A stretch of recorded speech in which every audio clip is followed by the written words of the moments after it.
Opening from the ashes of Quelimane. The coastal winds of Mozambique still carried a biting chill, though the ice had begun to melt. Quelimane's shattered waterfront bore grim witness to the battle just ended. The crystalline corpse of a slain ice worm lay sprawled across the ruins, its massive body steaming where residual magical charges still lingered. Above, for the first time in days, the sun broke through the torn veil of storm clouds. Commander Asha Okonkwo stood atop the flight deck of the INS Vikrant, India's most formidable aircraft carrier, now serving as her forward command. Her exo-helmet hung from her belt, revealing her braided hair and an expression carved from iron. Wind tugged at her navy blue coat as she gazed out toward the restless Indian Ocean. Behind her, a coalition of officers from the United States, India, France, and the African Union clustered around the mobile war room erected on the deck. Live combat feeds, magical resonance scans, and orbital telemetry flickered across floating holoscreens. "Bring up the feed," Asha said softly.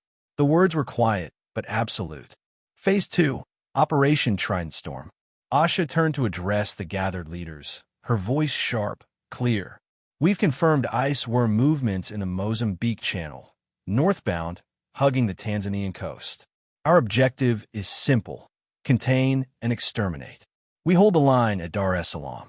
Interception patterns are already underway along the channel." General Rodrigo Lemaire of the French Navy nodded.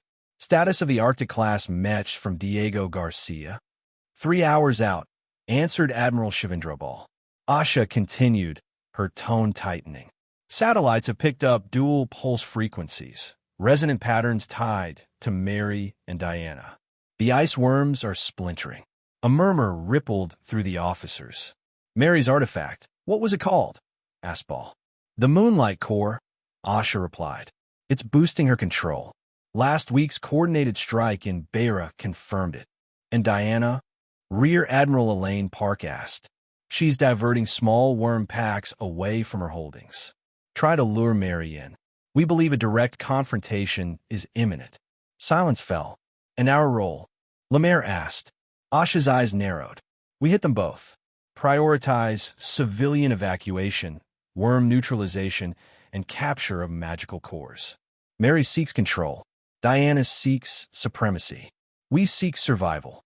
She stepped toward the central holomap. "Let's make sure Earth gets that chance." Dar es Salaam, the ice offensive. Night fell fast in Tanzania, but the fires of war lit up the shoreline. On the beaches, UN mechs in cold-hardened exosuits advanced into the surf, joined by armored columns, naval drones, and mobile artillery. Overhead, jet engines screamed.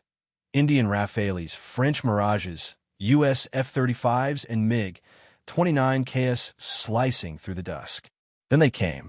3 ice worms surged from the depths, colossal beasts of frost and fury, each one longer than a skyscraper.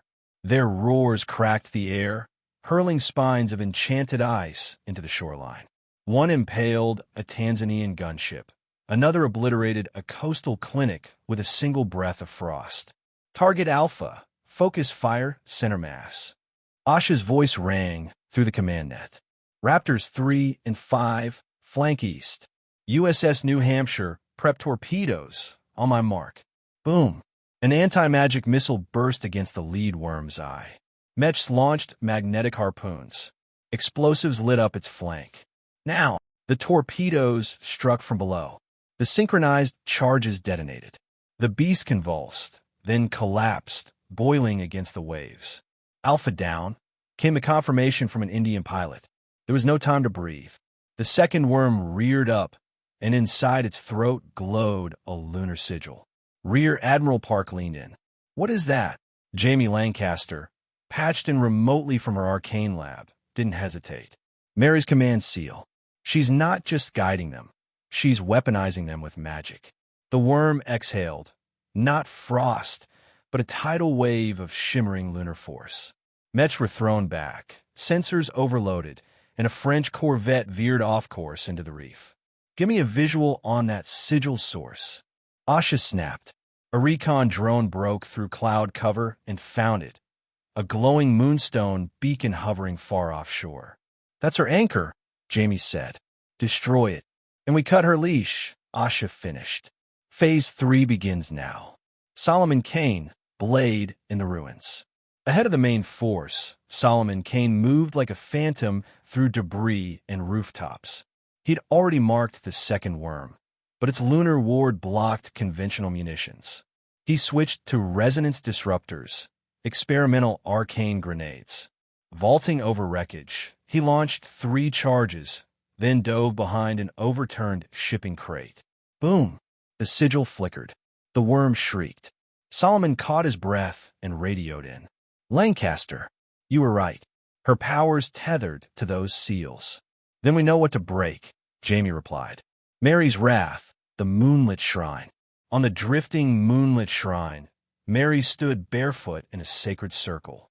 Lunar energy surged from the artifact embedded in the heart of her ship, flowing into her like liquid moonlight. Then agony. One of her bonds snapped. Her eyes flared open, white-hot with rage. "Who dares?" A priestess beside her trembled. "The humans. They're severing the link."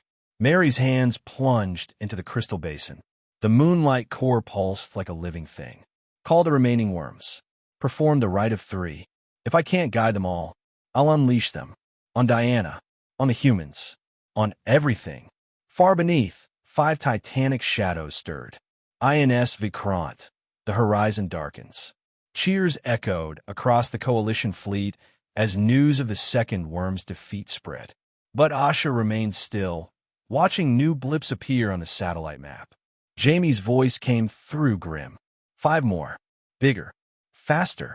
Asha didn't flinch. Time to impact. 3 hours. Maybe less. Rear Admiral Park stepped forward.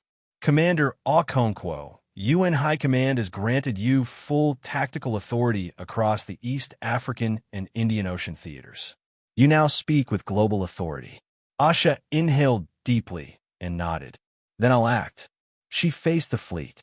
"All vessels, prepare for deep-sea confrontation. Activate orbital platforms. And connect me to Valen Thorn." The room went still. "Valen?" Ball asked. "She's the only one not trying to weaponize these creatures," Asha said. "If we can't kill them, maybe we can change them. Make them more than tools of war." She looked out over the sea, where the darkness began to rise again.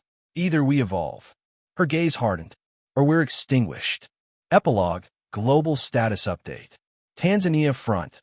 2 ice worms eliminated. Defensive perimeter stabilizing. Civilian evacuation at 68%. Mary's forces, control confirmed via sigils. Magical artifact, located offshore. 5 more worms summoned. Diana's faction, engaging Mary's forces. Magical tension escalating. Solomon Kane, confirmed infiltration and resonance disruptor success.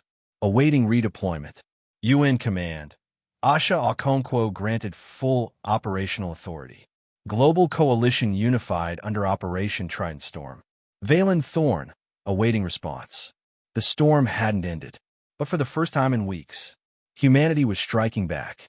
POV. Commander Asha Okonkwo, Command Bridge, INS Vikrant. The storm hadn't touched the INS Vikrant yet, but Asha felt it building, beneath the waves within the currents of magic that threaded through the ocean like tensioned wire. The ice worms were stirring again. Inside the carrier's Combat Information Center, everything buzzed. Live satellite feeds, formation adjustments, blinking alerts. 5 new worm signatures had emerged. Larger, faster, more erratic. Still no word from Valen Thorn. Overlay tactical projections. Asha ordered, arms clasped behind her back. The glowing maps flared to life, and every set of eyes turned to her. Rear Admiral Park, General Lemaire, Admiral Ball, experienced leaders deferring to the youngest among them. Not by rank, by necessity, by victories earned in fire. "This time we don't wait. We strike first," Asha declared. "We've located Mary's anchor points. Offshore moonstone beacons shielded by sigils. Solomon proved they can be disrupted." She turned to her operations chief. "I want synchronized strikes on every beacon. No stagger hits. Simultaneous. What about the 5 worms? Park asked. Asha's hand tensed against the command table. We stall them, distract them, bait them, if necessary, right into Diana's waters. Ball narrowed his eyes. You're provoking an elven civil war. I'm surviving one. POV. Solomon Kane, Eastern Tanzanian coastline. Solomon crouched beside a crumpled watchtower, its twisted antenna jutting toward the sea like a snapped bone. Below, coalition troops moved like ants, reloading, rearming, preparing. His armor was dented, his rifle blackened. The resonance disruptor strapped to his back pulsed like a second heart. His new target, another moonstone beacon, his third if he lived. The ocean glistened, deceptively calm. But he saw it, the unnatural parting of water, tremors beneath the surface. Iceworm patrols. Jamie Lancaster's voice crackled in his ear. That beacon is near a trench. Deep. Be careful. No response. Just the quiet hiss of goggles lowered and boots sliding down debris. The terrain was ruined, cratered with frost, bunkers folded in on themselves, and threads of pale, magical roots pulsing through the ground like fungal veins. Mary was spreading. Not just control. Colonization. She's claiming the land, Solomon muttered. He armed the disruptor. If the beacon was the heart and the worm the blade, he was the dagger aimed between them. POV. Mary, the moonlit shrine, offshore command vessel. Pain had become constant. Mary stood barefoot on the silver-etched deck, eyes shut, her body vibrating with lunar power as storm winds howled. The moonlight core still responded to her, but every severed beacon screamed in her mind. They've shattered another link, a trembling priestess said. Beacon 12. Counter-harmonized. Mary's silver eyes opened slowly. Solomon Kane? The priestess nodded. Mary walked to the moonsteel basin at the shrine center. Beneath her feet, runes glowed faintly, their power faltering. She could still feel her ice worms, restless beneath the waves, tuned to her will. But her grip was weakening. If we lose more sigils, the worms will lose coordination, warned the priestess. They'll scatter. No, Mary whispered. They'll rage. She traced a spiral above the basin. Let them. Initiate the rite of 3. The priestess recoiled. That ritual will destroy. I'll sacrifice what I must. Mary's gaze turned toward Tanzania's burning coast. Bind the moonlight core to me. If I can no longer guide the storm. She stepped forward, moonlight pulsing from her eyes. Then I become it. POV. Jamie Lancaster. UN science vessel, Gaia's Eye. The lab was a symphony of chaos. Screens blinked. Arcane sensors whirred. Stabilized cores from destroyed beacons pulsed inside reinforced tanks.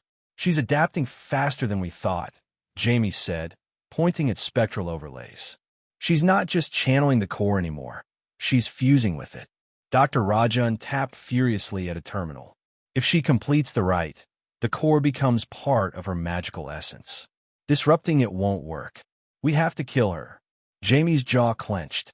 And the 5 new worms. Same control, frequency. But there's another layer. A second signal. Ancient. Jamie frowned. Diana. Rajan shook his head. No, not elven. Not human either. A silence fell over the lab. Jamie straightened, spine prickling. You're saying something else woke up in that trench? Rajan nodded. And it's listening. POV. Diana, fortress of black ice, southern sea. From a jagged spire of enchanted ice, Diana gazed across the war-torn sea. Her hair shimmered with aurora light. Magic sparked in her palms, too powerful to fully contain. Mary had gone too far. The ice worms, forces of primal chaos, had been enslaved, turned into siege engines of divine retribution. It was blasphemy, and the humans had retaliated with terrifying precision. That woman, Asha Okonkwo, had become a tactician worthy of fear. Diana hated few things more than being outmaneuvered. Lady Diana, her lieutenant reported, the worms at Dar es Salaam are breaking ranks. Mary's grip is weakening. Then strike. Deploy the Icewind archers. herd the beasts into her domain. The noble hesitated. And if they turn on us? Diana's voice turned to steel. Then the world will remember who first mastered the storm. POV. Asha, Command Bridge, INS Vikrant. Solomon confirmed destruction of Beacon 4, said the comms officer. Only 3 remain. Asha leaned forward. Status on the 5 worms? Still converging, but not in formation. Internal conflict detected. They're fighting. Asha's eyes narrowed. She's losing control. Rear Admiral Park approached. This is it. The opening. We strike. Outside, the sky churned. Clouds spiraled above, something massive, unseen. The moonlit shrine pulsed at the horizon, bleeding silver into the sea. Asha stepped to the center of the deck, her voice firm and resonant. All ships, advance on the shrine. Air wings, suppress sigils. Mech units, hold the beachheads. Target the anchor points. She paused, watching lightning fork across the sea. Let's remind them, monster, goddess, or queen, this is still our ocean. Epilogue, Global Command Update. Mary's Beacon Network. 3 destroyed. 3 active. Moonlight core nearing full merger. Solomon Kane, engaged 4th beacon. Last seen near volcanic trench zone. Status, active. Diana's forces, skirmishing with Mary's remnants. Ice worms entering hostile infighting phase. Commander Asha Okonkwo, full command confirmed. Leading Phase 3 assault on the moonlit shrine. Unidentified signal, detected in deep trench. Non-human, non-elven, origin unknown. The tide had turned, but what had awakened beneath the waves was older than magic, and still rising. Hey, welcome to Firescale Audiobooks. If you enjoy our audiobooks, please consider subscribing to the channel. Also, feel free to share your review in the comments section below. POV 1. Asha Okonkwo, flight deck of INS Vikrant, Indian Ocean. The sea was calm, deceptively so. Asha stood near the command rail of the INS Vikrant, her arms crossed tightly across her chest as the stormlight filtered through the fractured clouds. Below the waves, sensors tracked 5 enormous targets approaching from the abyss, Mary's summoned titans. But there was something else. Jamie Lancaster's urgent voice crackled through the secured command line. Commander Asha, we're detecting a 6th anomaly. Deeper, larger, older. Asha turned, stepping quickly to the central holodeck. The display shimmered, showing the outlines of the 5 known ice worms, coated blue, and one shapeless form beneath them all, outlined in flickering crimson. How old? Asha asked. Prehistoric? Pre-civilization? Some of the resonance patterns match recorded mythic signatures from 1,000 years old Chinese dynasty. Jamie replied, breathless. Define mythic, Asha snapped. Jamie hesitated. Then she said, it matches multiple ancient depictions. In Chinese texts, it's the long. In India, Vasuki or Shisha. In Greek lore, Ouroboros. In Aztec culture, Quetzalcoatl. Asha stared at the table. What the hell is it doing down there? Sleeping, came a new voice, smooth, accented, elegant. The screen shimmered again as Valen Thorn, leader of the Elven Neutralist faction, appeared in a secure diplomatic hologram. Her hair was tied in a warrior's braid, and behind her were the dense green jungles of the Andean base that had become the Neutralist stronghold. And if you awaken it, Valen said, her blue eyes narrowing, not even Mary's Titans will be able to protect this world. POV 2. Diana, orbiting Fortress Skycrown, East African Expanse. Diana watched the battle unfold from above. Her lunar war helm sat discarded on a velvet table as she leaned forward toward the projection screen, hands splayed across glowing magical maps. The 5 worms were almost in place. Mary's attack was moments from its climax. But Diana wasn't focused on the ice worms. Her attention was on the 6th pulse, the one that had no name among the elves. Only a whisper. The sleeper in the trench, she said aloud. Behind her, her adjutant, an aging high elf named Maldiare, tensed. That name, it was forbidden to touch according to the divine words of Saint. Diana nodded. Because it's not elven. It's not ours. It's Earth's. And if Mary keeps digging deeper with her artifact, she will rouse it. A new chime sounded. Incoming call. It was encrypted. The face that flickered into view shocked Diana to her core. Valen Thorn, the neutralist, the betrayer. Lady Diana, Valen said coolly, I do not come as your enemy. I come with a warning. We are all standing on the edge of a blade. Then speak. Your rival has awakened something, Valen said, her voice grim. And it is not a Forestia. It was born of this planet when even the oldest elves were but children playing in leaves. If it wakes fully, it will not distinguish between Mary, you, or the humans. Diana was silent. Then she asked, And what would you propose? Valen smiled thinly. That we finally stop pretending we are gods, and we fight as mortals do. POV 3. Solomon Kane, Ruins of Dar es Salaam, Tanzanian shoreline. Solomon walked among the wreckage of his last kill, his boots crunching glass and frost-coated coral as he passed the shattered spine of one of Mary's ice worms. In one hand, he held a burning flare. In the other, a satellite uplink connected to Jamie Lancaster's lab. You're saying there's something worse than the worms? He asked. Yes, Jamie said. Older, possibly intelligent. I think Mary's moonlight core, by amplifying lunar magic, has reached deep enough to stir this entity. Solomon crouched near the edge of the seawall. The tides were lower now, and something shimmered beneath the waves, deep, reptilian scale, glinting like old steel. I can see it, he said softly, like the shadow of a mountain breathing. He tapped the uplink. Tell Asha I'm staying here. If this thing rises, someone needs to greet it, and I don't trust it'll speak Elvish. POV 4. Mary, aboard the moonlit shrine, Western Indian Ocean. Mary stood before the moonlight core, and her face was pale with strain. It pulsed erratically now, flickering like a candle in storm wind. The 5 ice worms answered her still, but beneath them, something else had begun to echo. A beat like a second heart. The sea began to ripple outward from the shrine, unnatural and slow. Priestess, one of her attendants whispered, trembling. The depths they speak.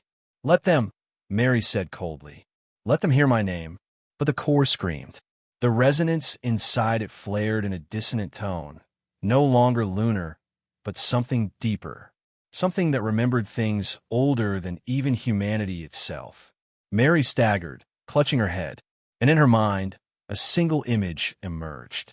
A serpent with wings, ringed in fire and darkness, circling the earth beneath the ocean's skin.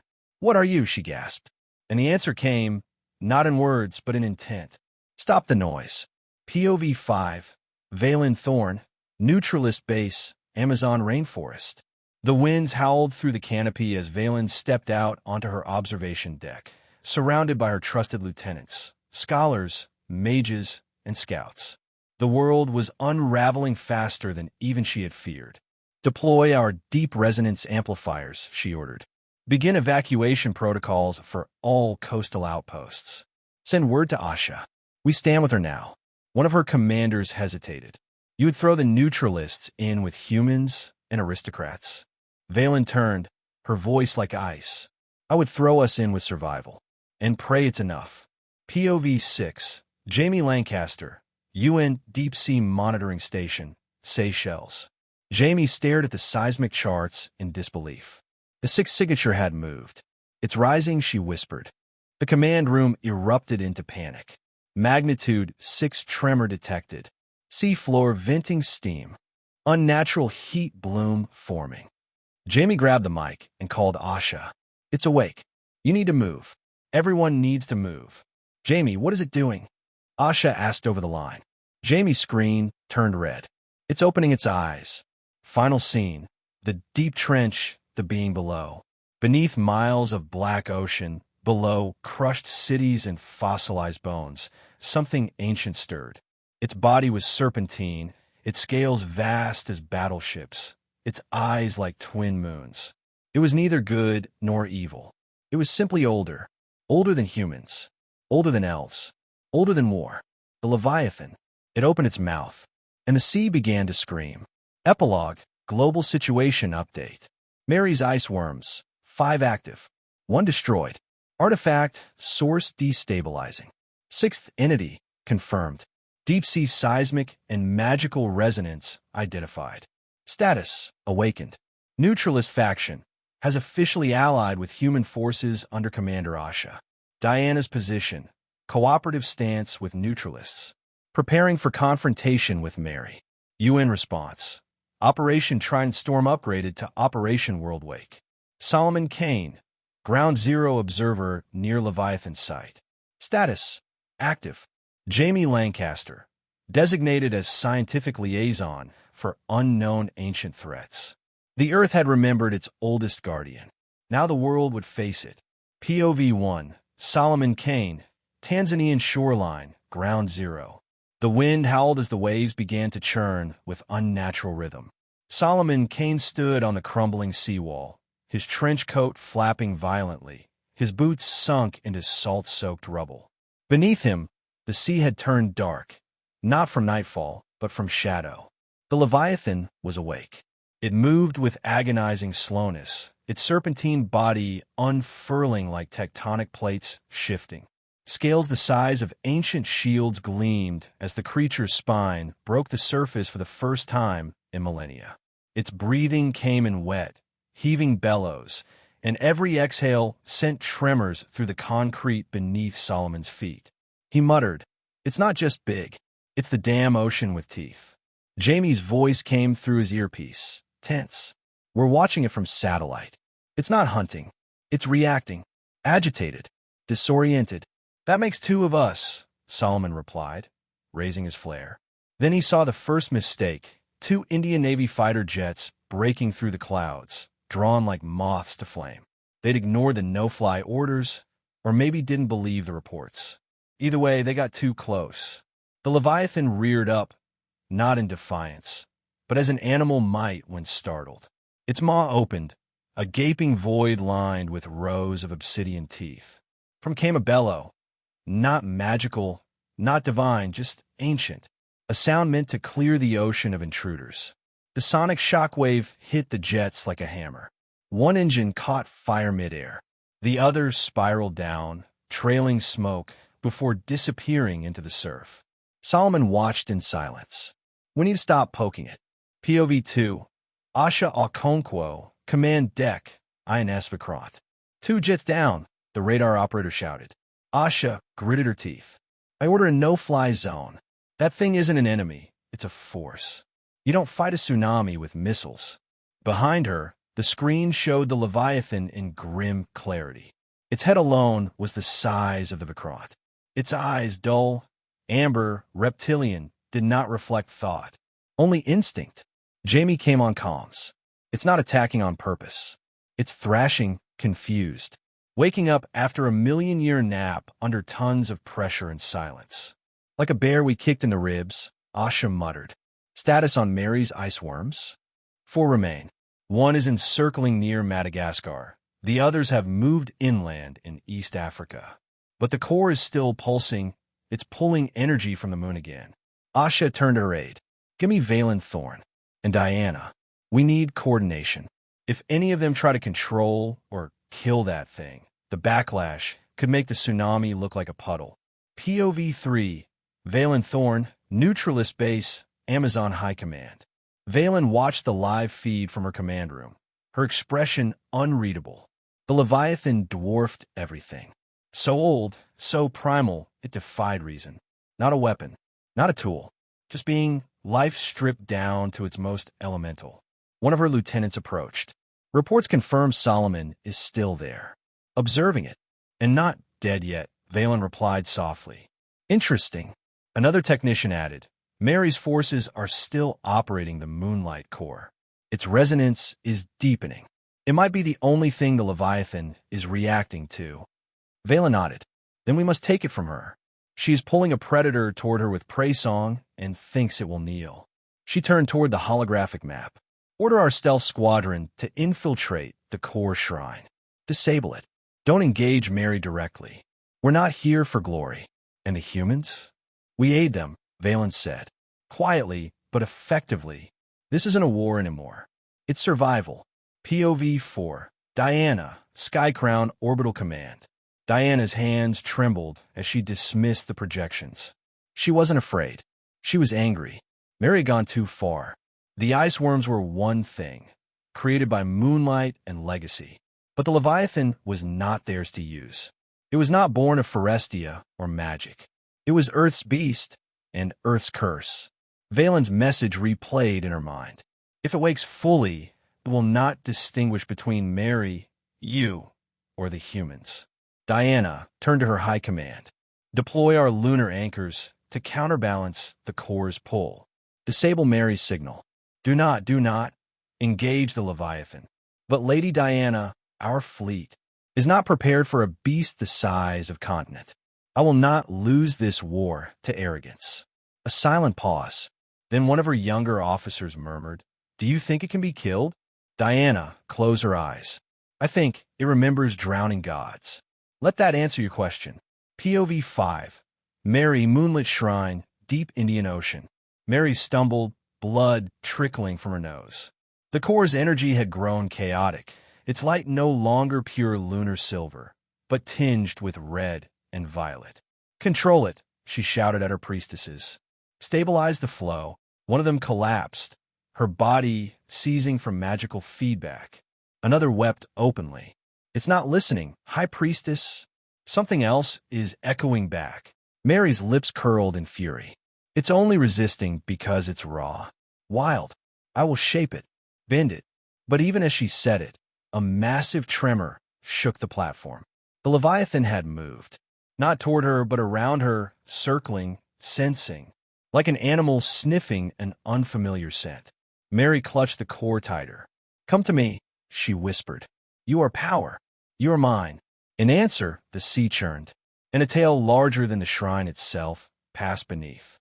The moonlight core flickered again.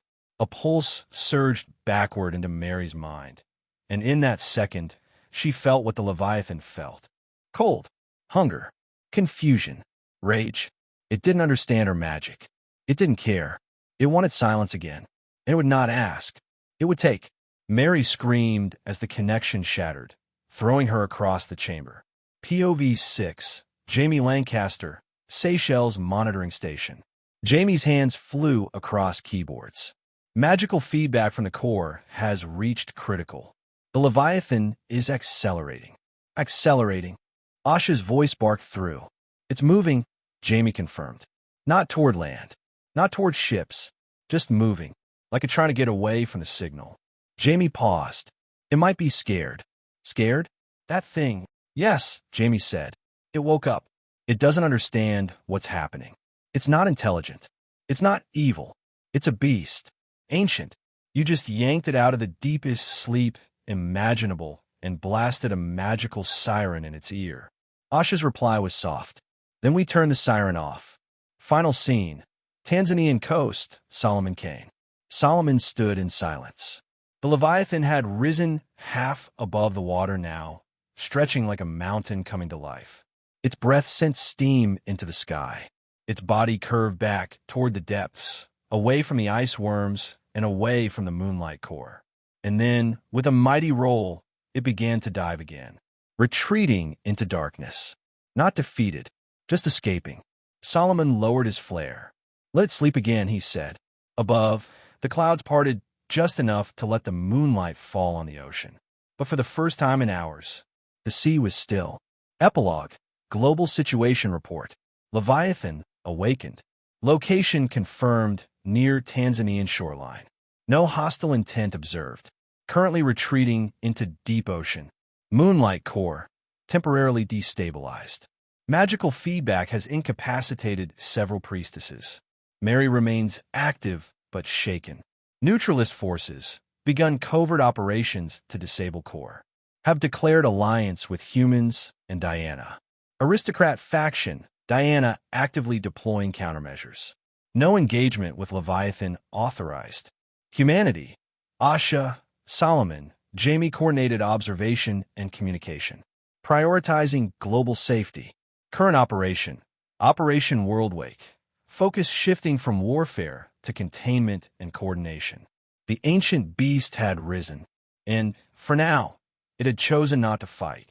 But the world had changed forever. POV 1. Solomon Kane, Tanzanian shoreline, ground zero. The air reeked of salt and ozone. Solomon Kane crouched low behind the rusted hull of a half-sunken freighter, his rifle trained on the blackening waves. His knuckles were white around the grip. Beside him, the ground trembled with every pulse, an unnatural thrum from the depths, like the heartbeat of the earth gone mad. It had risen. The Leviathan. He had seen its shadow breach the deep. A sinuous shape longer than a skyscraper was tall, coated in obsidian scales that shimmered like wet stone. It hadn't spoken. It hadn't screamed. It had moved, and the world had screamed for it. A guttural roar boomed across the shoreline. Flocks of seabirds scattered into the stormlit sky. Solomon lifted his headset. "Jamie," he said hoarsely, "it's here." In his ear, static broke, followed by Jamie Lancaster's urgent voice from the Seychelles lab. "We see it. Readings are spiking off the charts. Seismic activity in a 300-kilometer radius. Solomon, it's not intelligent, not like us. It's responding to motion, heat, sound, pure instinct. If it sees you—" "I know," Solomon said, slipping behind a shattered concrete pillar. "I'm not planning on singing to it." Across the shoreline, the ocean bulged like a living thing. A massive ridge of glistening scale rose above the waterline. Spines as long as telegraph poles pierced the sky. A blunt, horned head broke through next, its eyes wide and moon-pale, scanning the world it had once ruled. Solomon whispered under his breath, "It doesn't remember us, but we woke it up, and now it was angry." POV 2. Asha Okonkwo, Command Deck, INS Vikrant. The carrier groaned under shifting waves as Commander Asha Okonkwo stormed into the CIC. "Status," she barked. "Target is confirmed," her XO replied, tapping the holodeble. "Entity designation, Leviathan. Emerging at coordinates 6.8 degrees south, 39.2 degrees east, Tanzanian coast. Size estimates exceed 300 meters. Subdermal density, impossible." Asha's eyes narrowed at the flickering red silhouette on screen. "Weapons. Conventional arms would irritate it at best," Jamie patched in. "Think of it like a living tectonic plate with a brainstem. This isn't a battle. It's a containment scenario." Asha cursed. "We need allies. Where's Diana?" "Her fleet is repositioning off Madagascar, holding neutral. And Valen? Already moving. She's sending her vanguard from the Andes." Asha's jaw tensed. "She'll be late. We don't have hours." Then the lights flickered. The Leviathan had breached the surface again. Tremors reached the Vikrant, even from hundreds of kilometers away. "Commander," said one of the young crewmen, "what do we do if it comes toward us?" Asha didn't blink. "We hold the line." POV 3. Diana, high orbit, Eastern African sky space. Diana paced the Sky Crown's primary observatory, the Earth sprawling out beneath her. From orbit, the Leviathan looked like a scar moving through the sea, dragging heat and pressure in its wake. Lightning licked the clouds overhead. Magic in the air felt wrong. "Mail DRA," she said, turning to her aide. "Begin channel calibration. Prepare lunar resonance cascade." Mail DRA looked concerned. "You intend to provoke it?" "No," Diana answered. "I intend to warn it." The core of Mary's moonlit shrine had destabilized Earth's magical ecosystem. Diana could feel it like sour notes in a perfect symphony. She tapped into the lunar fields gently, sending a ripple of ancient elven song across the planet's ley lines. But instead of harmonizing, something struck back. A vision flooded her mind. A primal roar, black wings, scales cracking mountains. Diana gasped, staggering. "It felt me," she whispered. "It doesn't want understanding. It wants to hunt." POV 4. Mary, aboard the moonlit shrine. The moonlight core shuddered, cracking along its crystalline surface. Mary staggered back, blood running from her nose. The resonance backlash was worse than anything she had anticipated. "This core is losing control," her second-in-command cried. "The Leviathan's aura is disrupting our signal structure." Mary bit her lip until it bled. She could still feel the 5 remaining ice worms under her control, but even they were beginning to stir, their patterns becoming erratic. "Commander Mary, your command is weakening." "No," she snapped.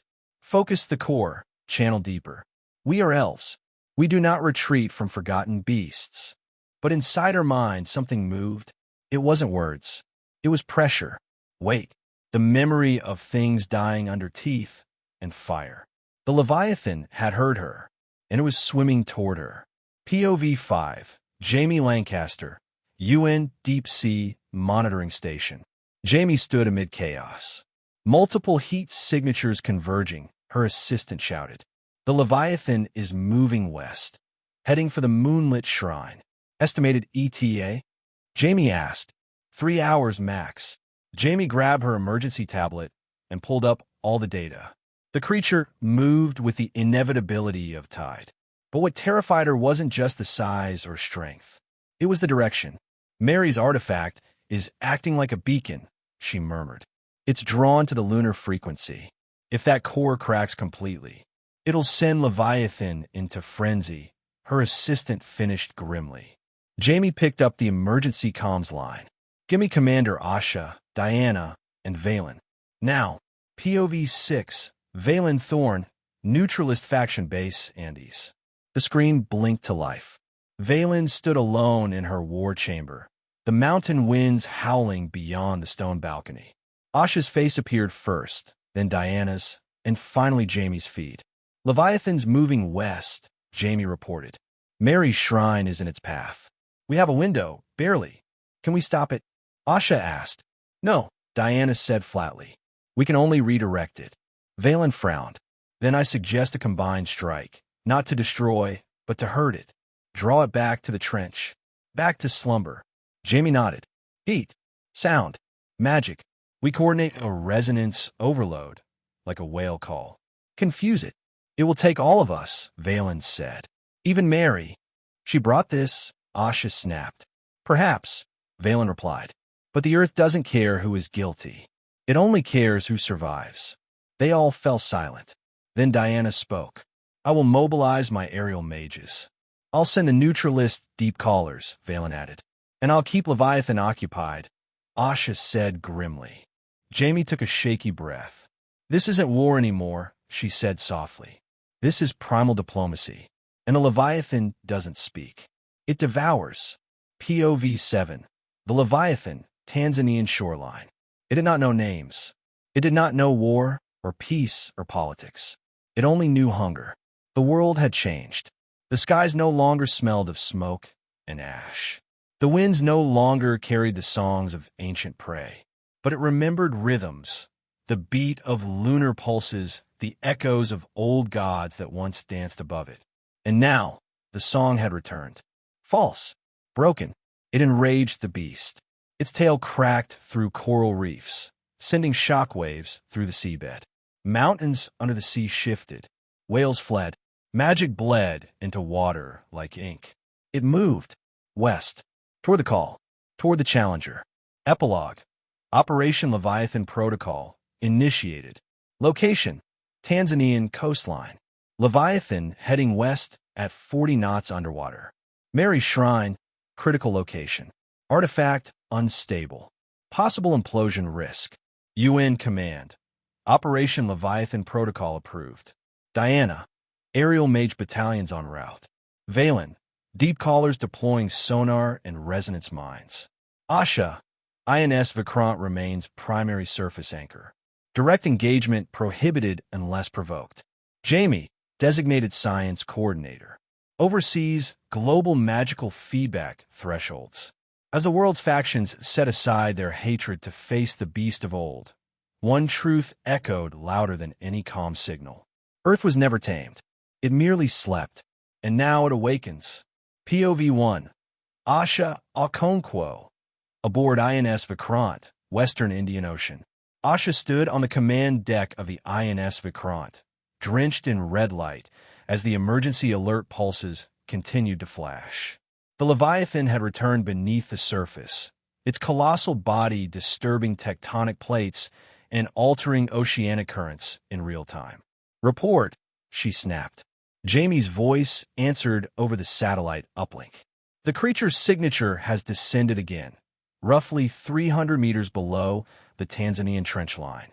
Still active, still moving. It's not gone, it's waiting. Asha exhaled, bracing herself against the reinforced bulkhead. How long do we have? Unknown. But it's not hunting. Not yet.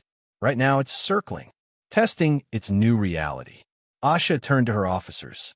Raise alert level to black.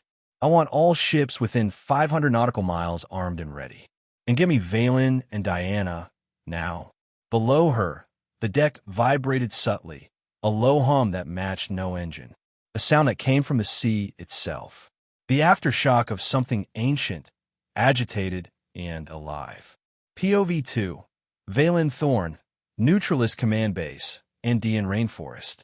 Valen stood at the edge of the high cliffs overlooking the Amazon basin, the wind tugging at her cloak. The command staff gathered behind her, eyes fixed on the floating screens. The Leviathan has not left Tanzanian waters, reported her chief magical analyst. But the residual energy, it's spreading. Explain, Valen said coldly. The analyst pointed to a magical resonance display, glowing lines crossing through Africa, skirting Arabia, and even curling toward the South Atlantic. It's not the creature itself. It's the magic it's stirring, Earth's oldest ley lines, as if it's waking the planet's arteries. Valen's jaw tightened. Then it's no longer just a threat to the humans or to Mary's faction. It's a planetary concern. She turned toward her commanders. Send word to Commander Asha. I'm preparing to deploy the Sylvan wards. If the Leviathan stirs again, we'll be ready to pin it down magically. And if magic fails? Asked one of her lieutenants. Valen's eyes gleamed. Then we die like warriors. POV 3. Diana, Sky Crown, Orbital Command Platform. In orbit above the Earth, Diana watched the swirling vortex of satellite readings and magical overlays. Her long silver hair was braided in ceremonial fashion, a stark contrast to the grim lines on her face. Mary is silent, her aide said. Her last known position was near the Moonlight Shrine, but the artifact's output has collapsed. Diana grunted. She pushed too far. The aide hesitated. And the Leviathan? Diana's fingers hovered over a satellite-linked arcane keyboard. She pulled up a new feed, live sonar, overlaid with old elven myth. We called it the Trench Ghost centuries ago. Our ancestors recorded its stirring in dreams. They feared it because it held no divine origin. She sighed. Tell Valen and Asha, I'm authorizing the use of moonstone seals. We'll try to bind this colossal creature again. Her aide blinked. Again, Diana nodded. Yes, because once, long ago, we did try to bind a colossal creature with our mortal powers on Forestia. And we failed. POV 4. Mary deep subterranean cavern, below Moonlight Shrine ruins. Mary's eyes fluttered open in the darkness. Blood trickled from her nose. The moonlight core lay shattered beside her, its once blinding light now a flicker of pale dust. The chamber had partially collapsed after the Leviathan's roar. Her body ached from the backlash of uncontrolled magic. She coughed, voice hoarse. Still alive. Her hand reached toward the core's fragments, fingers trembling. The psychic backlash had burned her mind. She could no longer feel the ice worms. Gone, she whispered. All of them gone. She sat upright slowly, clutching her side. Something ancient had answered her call, but it was not divine, not lunar. It was wild, primal, and she had no leash for it. I must find it, she whispered. Control it, or be consumed by it. Her attendants, those who survived, slowly regrouped around her, wide-eyed and trembling. Commander, one asked, what do we do now? Mary closed her eyes. We follow it. South. To the trench. It came for the core. It came for me. And in the depths of her soul, a whisper echoed. Not from above, but from the planet's marrow. Feed me. POV 5. Solomon Kane, near the Tanzanian shoreline. Solomon gripped the harpoon cannon mounted on his boat, its barrel still hot from the last discharge. The Leviathan's tail had passed within visual range just minutes ago, an entire underwater mountain moving like a serpent. He checked his satellite uplink. Jamie's face flickered in. "Kane, you're in the hot zone." "Figured," he replied. "I'm not leaving." "Then you'll need backup. The neutralists are deploying magical barriers. Asha's preparing orbital kinetic strikes. And Diana, she just authorized something called a moonstone seal." "Let him try," Solomon said, loading another harpoon. "I'll be here watching. If that thing comes up again, I'll be the first to greet it." He paused. "You ever see something so big it doesn't register as real?" Jamie didn't answer. Solomon glanced at the sea, where the waves were unnaturally flat, like the ocean was holding its breath. He whispered, "It's not a monster. It's the world's memory." POV 6, Jamie Lancaster, UN Scientific Command Center, Seychelles. Jamie stared at the telemetry feeds pouring in from multiple drones and magical relays. Everything pointed to a singular conclusion. The Leviathan is not migrating. It's nesting. One of the researchers gasped. "You mean it's making a lair?" "No," Jamie said grimly. "It's claiming territory." The data showed it now resting across a vast swath of the Tanzanian trench line, draped across seafloor ridges like a sleeping god. Heat vents had been redirected. Subaquatic magnetic pulses were spiking. It's manipulating its environment, changing the water pressure, altering seafloor chemistry. "Like a beast settling back into its cave," another muttered. Jamie picked up her microphone. "Commander Asha, we have a new problem. This isn't a temporary emergence. The Leviathan is establishing itself. It sees this part of the ocean as its home again." "Understood," came Asha's reply. "Begin containment scenario modeling. Worst-case projections." Jamie closed her eyes for a moment. In her mind, she recalled the echo from earlier, a psychic scream, not of language, but instinct. "I have awakened. This is mine." POV 7, Valen Thorn, neutralist mobile skyship, over Atlantic corridor. The skyship Galeheart soared above the Atlantic, its magic-stabilized engines humming in resonance. Valen paced the war room, flanked by her Sylvan generals and moonbinders. "We need to strike a balance," she said. "Attack the creature, and we risk enraging it further. But ignore it, and Mary will try to subjugate it." "What do you propose?" asked one commander. Valen raised her hand. "We seal it, not permanently, but enough to let us breathe. Enough to stop this war from becoming extinction." Maps were unrolled. Spells prepared. Ritual coordinates aligned. She looked at her second-in-command. "Begin the rite of deep binding. It starts at moonrise." Final scene. The Leviathan, resting in the Tanzanian trench. The deep sea rumbled with ancient weight. The Leviathan coiled slowly, its scales shimmering in pulses of blue and red as the magic of the world caressed its ancient form. It did not think. It remembered. The bursting of ancient volcanoes, roars of prehistoric beasts, and even the whole sky up in flames. Now, in the silence of the trench, it returned to its slumber. But not unaware, not blind. Above, small things moved. Ships, satellites, magic. It did not fear them, but watched, and it waited for the day when they would come too close, for the day it would rise again. Epilogue, Situation Update, Operation Worldwake. Leviathan, active, located at Tanzanian Trench. Nesting behavior confirmed. Aggression low. Awareness high. Mary, injured. Ice worms destroyed. Moonlight core shattered. En route to Leviathan via deep-sea tunnels. Neutralists, Valen commencing ritual of deep binding. Partial alignment with Asha's forces. Diana, approved moonstone seals. Open collaboration with humans.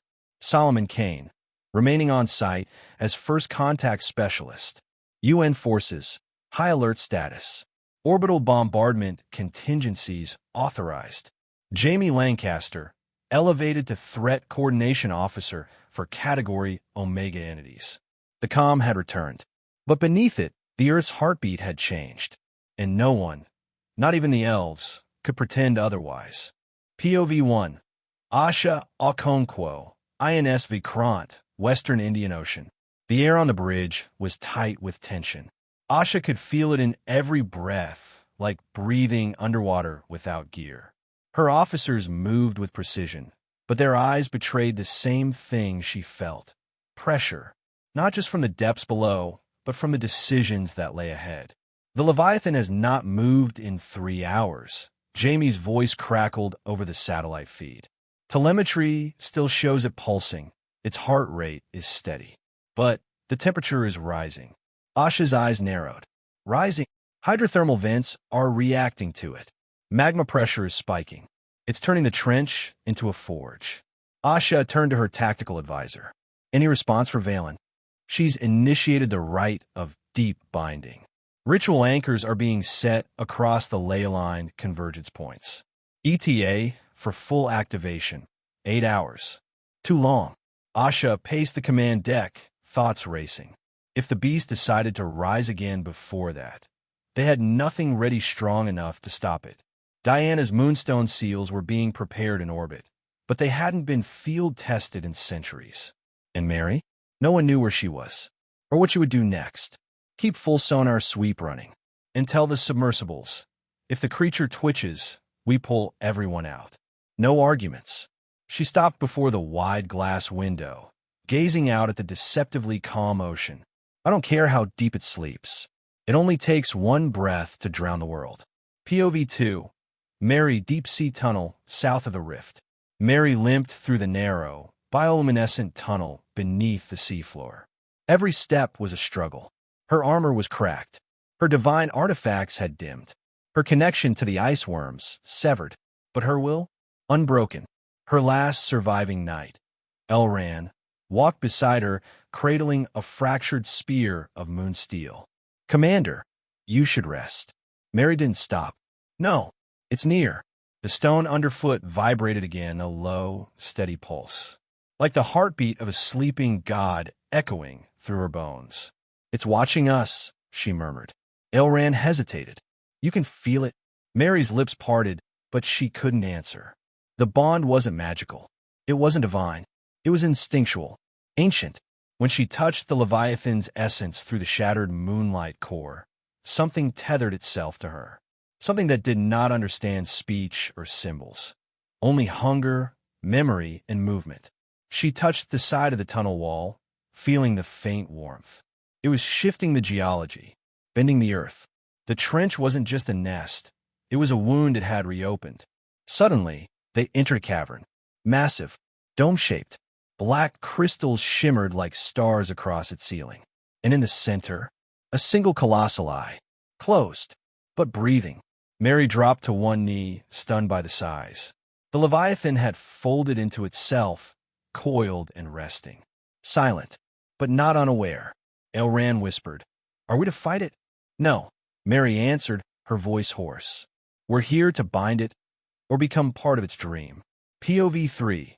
Valen Thorn, Leyline Nexus, West African coast. The bonfires had been lit. The druids, moonbinders and sylvans, stood in perfect alignment. Overhead, storm clouds swirled unnaturally as magic converged from Earth's oldest veins. Valen raised her hands, her palms glowing with silver-blue threads. "This is not to kill. This is to silence," she intoned. "Bind its instincts. Anchor its soul." She began the chant. Dozens of her people echoed her rhythm, their voices synchronizing with the Earth's own vibration. Above them, rings of light began forming in the sky, geometries of magic not seen since the Age of Founders. The rite of deep binding had begun, but it was a race. The longer they took, the deeper the Leviathan could root itself, and the more Mary might influence it, or become consumed by it. Valen whispered between chants, "Hold, Mary. Whatever you're doing, don't lose yourself." POV 4. Diana, Orbital Control Room, Sky Crown. Diana floated before the Moonstone Control Matrix, fingers locked into the arcane interface. 3 seals had already been deployed into low orbit. The 4th was awaiting ignition. "Begin gravitational sync," she commanded. Her aides nodded, chanting over the interface as the seal's energy lattice engaged Earth's magnetosphere. These seals could only activate during high celestial alignments, and tonight was one of the few rare conjunctions that allowed it. But her thoughts remained conflicted. Why now? She whispered to herself. Why awaken now? What had Mary touched to stir something that even our ancestors feared? She narrowed her eyes, loading old elven archives. One report, one myth. The trench ghost will return when the world's scars begin to bleed again. Diana exhaled. It's not just a beast. It's Earth's answer to imbalance. And something, perhaps Mary, perhaps the war, had tipped that balance. POV 5, Solomon Kane, on deck, observation vessel Argonaut. Solomon's fingers tapped the side of his rifle. He'd been watching the trench from just outside the danger zone. The sonar blips had become rhythm. Heartbeat. Still alive. Still pulsing. He leaned back and looked at the horizon, then spoke into his comms. Jamie, got a question. Go ahead. This thing, do you think it's mad? Or just awake? There was silence. Then Jamie's voice replied, I think it's hungry. But not for food. Solomon frowned. What then? For space. For belonging. For purpose. It's like waking up in a house that's no longer yours. Solomon stared down at the water. Then we'd better make sure we don't act like the new landlords. POV 6, Jamie Lancaster, UN Science Command, Seychelles. Jamie slammed the final model into the holoprojector. The data was conclusive. It's not staying, she whispered. It's expanding. The creature's heat signature had extended its reach by 12 kilometers in the last hour. Corals were dying. Fish fleeing. Seafloor metals crystallizing. It's turning the trench into a sanctum. Behind her, a military liaison cursed. We can't just let it create a base. Jamie snapped. You want to fire nukes down there? Go ahead. Maybe it dies. Maybe it rises. And everyone dies. The room went silent. She turned back to her console. This is a relic of an old world. One that's waking into a new one. If we don't handle it like caretakers, we'll be nothing but echoes. Final POV. The Leviathan, Tanzanian Trench. It dreamed of fire skies, of continents that no longer existed, of creatures with wings the size of mountains, long extinct. It dreamed of screams, not out of terror, but songs of survival from an age when gods bled and stars fell. Now it felt something again, the crawl of magic across the ley lines, the scent of old blood, the moonlight core, the echo of a warrior's resolve. Mary. It felt a deep binding spell, like silk across its scales. It rumbled, not in anger, not yet, but in recognition. Something had changed in the world, and if it must rise again, it would rise not as monster, but as memory. Epilogue. Operation World Wake. Status update. Leviathan. Semi-dormant. Nest expanded. Aware of magical presence. Unprovoked, but unstable. Mary. Direct visual contact with the Leviathan. No attack initiated. Possible emerging bond. Valen Thorn. Rite of deep binding 35% complete. Moonrise alignment begins in 6 hours. Diana. 3 moonstone seals armed. 1 remains. Awaiting side synchronization. Solomon Kane. Still within active zone. Observation status. Monitoring psychic disturbances. Jamie Lancaster. Environmental shifts confirmed. Regional ecosystems failing around trench. UN forces. Threat level red. Contingency Black Trident prepared. Doomsday strike package. Awaiting authorization. The world held its breath. And in the deep, the Leviathan exhaled. POV 1. Mary. The abyssal threshold. The cavern was silent, but the silence was not empty. It pulsed with presence. Mary remained kneeling, her breath shallow as her eyes slowly adjusted to the impossible scale of the beast before her. The Leviathan, coiled and resting, it seemed to encompass the entire chamber, its form woven between jagged crystal spires and submerged rock veins like a sea serpent from the nightmares of forgotten gods. The single, colossal eye she had seen was now closed again, yet Mary could feel its awareness like a fog in her mind. Sleepless, alien, but curious. Elran stood at her side, stiff with tension. Commander, it hasn't moved, but it knows we're here. Mary nodded slowly. It's waiting. For what? For us to make the first mistake. She rose slowly, ignoring the ache in her limbs, and stepped forward toward the eye. Her divine armor shimmered faintly. Its core functions were spent, the enchantments frayed, but the moonlight core embedded in her chest plate gave off a low, steady glow. It wasn't the light of magic. It was resonance, like echo to song, or blood to pulse. She whispered, "Do you remember me?" There was no reply, not in words, nor visions, but something shifted in the cavern. Not physically, psychically, like a ripple in the dream of a sleeper stirred by a familiar presence. She touched the heart of its memory, she thought. It touched hers in return. Mary reached down and drew a small blade from her belt, not to fight, but to offer. She sliced her palm slowly and allowed blood to drip onto the cold stone. The reaction was immediate. The Leviathan's massive eye opened, not fully, but just enough for light to spill like a moonbeam across the cavern floor. The iris shimmered with impossible color, blues that bled into silver, flecks of ancient runes moving within like constellations. Mary didn't flinch. "I am Mary of the Elven Empire, Knight Commander of the Royal Corps. I came to this world to conquer it for my queen. But now," she looked around the chamber, at the black crystal thrones that lined the edges, remnants of something older than even elven memory. "Now, I come to kneel before a god of the deep." Elran whispered sharply, "What are you doing?" Mary looked back at him with eyes clear of fear. "Making a pact." POV 2, Valen over the Indian Ocean. From the deck of the flying warship Galeheart, Valen watched the ocean roil with unnatural currents. "She's down there," she said, voice barely audible. One of her moonbinders looked up. "The seal is weakening." Valen nodded. "It's not because of failure. It's because the creature is responding. Should we reinforce it?" No, Valen's eyes narrowed. "We wait."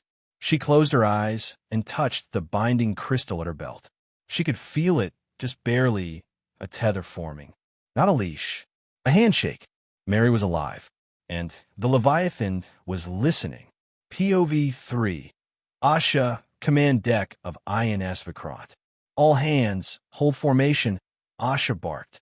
Naval screens flared as pressure readings dipped and spiked. Seismic indicators had gone into overdrive, showing unnatural cooling of magma vents along the trench line. "Talk to me," she ordered Jamie. The scientist's voice crackled in. "Something's changing. The creature, it's stabilizing." "Stabilizing?" Jamie's voice trembled. "It's not agitated anymore. It's merging with the environment. It's syncing with the earth like it belongs here." Asha looked at the display. A massive pulse of blue energy had replaced the red. The energy signature resembled nothing they'd seen, except perhaps during the Moonlight Shrine collapse. "She's doing it," Asha whispered. "Mary's binding it with herself." POV 4, Diana, Sky Crown orbital platform. Diana stood at the edge of the Moonstone control interface, eyes wide as she watched energy patterns dance across Earth's surface like veins glowing from within. "She's not binding it," Diana muttered. Her aide turned. "Commander?" "She's not binding it," Diana repeated. "She's connecting with it." The aide's eyes widened. "Is that worse?" Diana's face was unreadable. "No, but it's far more dangerous." She walked toward the high seat of the platform. "Ready the seals. Not to bind the Leviathan, but to shield the world from its awakening." POV 5, Solomon Kane, Tanzanian shoreline. Solomon's hand rested on the harpoon, but his eyes were on the sea. Waves shimmered with unnatural light. Fish surfaced in droves, dazed. Even the air smelled charged, like after a lightning storm. "It's happening," he said to himself. Then a signal crackled over the long-range comms. "This is Mary. All naval units, all observers, stand down. The Leviathan is under my influence. I repeat, the Leviathan is stabilized." Solomon leaned forward. "Repeat that," he said, but it was clear. Her voice had authority. "Steady." And changed. He smiled. "She did it. Crazy woman actually did it." Then he paused. "And now what are we supposed to do?" POV 6, Forestia, Elven Empire. Queen Alara sat in the throne chamber of the Royal Elven Palace, reading the latest battle reports. The Pacific blockade had grown stronger. Human resistance was stiffening, but the greatest unknown remained a rift. "What of Mary?" she asked without looking up. The high priestess, just ranking below the saint in the lunar church hierarchy beside her, bowed. Her signal vanished near the trench. Only Aelran remains on her squad. All others presumed lost. Alara's eyes narrowed, and yet she looked toward the map, where a faint psychic beacon now pulsed from the trench itself. "She's still alive," the queen murmured, "and something ancient stirs with her." Alara stood, her cloak of lunar silk trailing behind her. "Say no one else." "Not yet. Let the dream unfold. If Mary survives, she may return not as a knight, but as a voice for what sleeps." Final scene: the Leviathan beneath the world. It lay curled around the bones of the trench, coils still and vast. But its eye remained open. Around it, new coral grew, cracks sealed, currents stilled, and Mary floated at its core, her armor dimmed, her mind riding the edges of consciousness, but linked, not as its master, not as its prey, but as its chosen. She whispered, as her knights held their breath, "We begin again." And in the deep, the Leviathan dreamed not of war, but of silence. Epilogue, status update, Operation Worldwake. Leviathan, stabilized. Nesting complete. Psychic link confirmed with Commander Mary. Mary, severely weakened. Maintaining conscious link. Unclear long-term effects. Neutralist forces, standing by. Deep binding, suspended. UN forces, transitioning from alert to containment. Observation protocols in place. Diana, reassigning orbital assets to monitoring. Asha and Solomon, coordinating post-contact scenario planning. The war had paused, but peace was not yet assured. Only the silence of the abyss held the answer. POV 1. Mary, the abyssal core. The stillness beneath the world had become her heartbeat. Mary floated within the cradle of the Leviathan's coils, her limbs limp, her mind tethered to a consciousness that defied age, time, and reason. There were no words in this connection, only impressions, a drifting memory of ice ages, crushed continents, and the weight of solitude so immense that even the stars above felt like dreams long forgotten.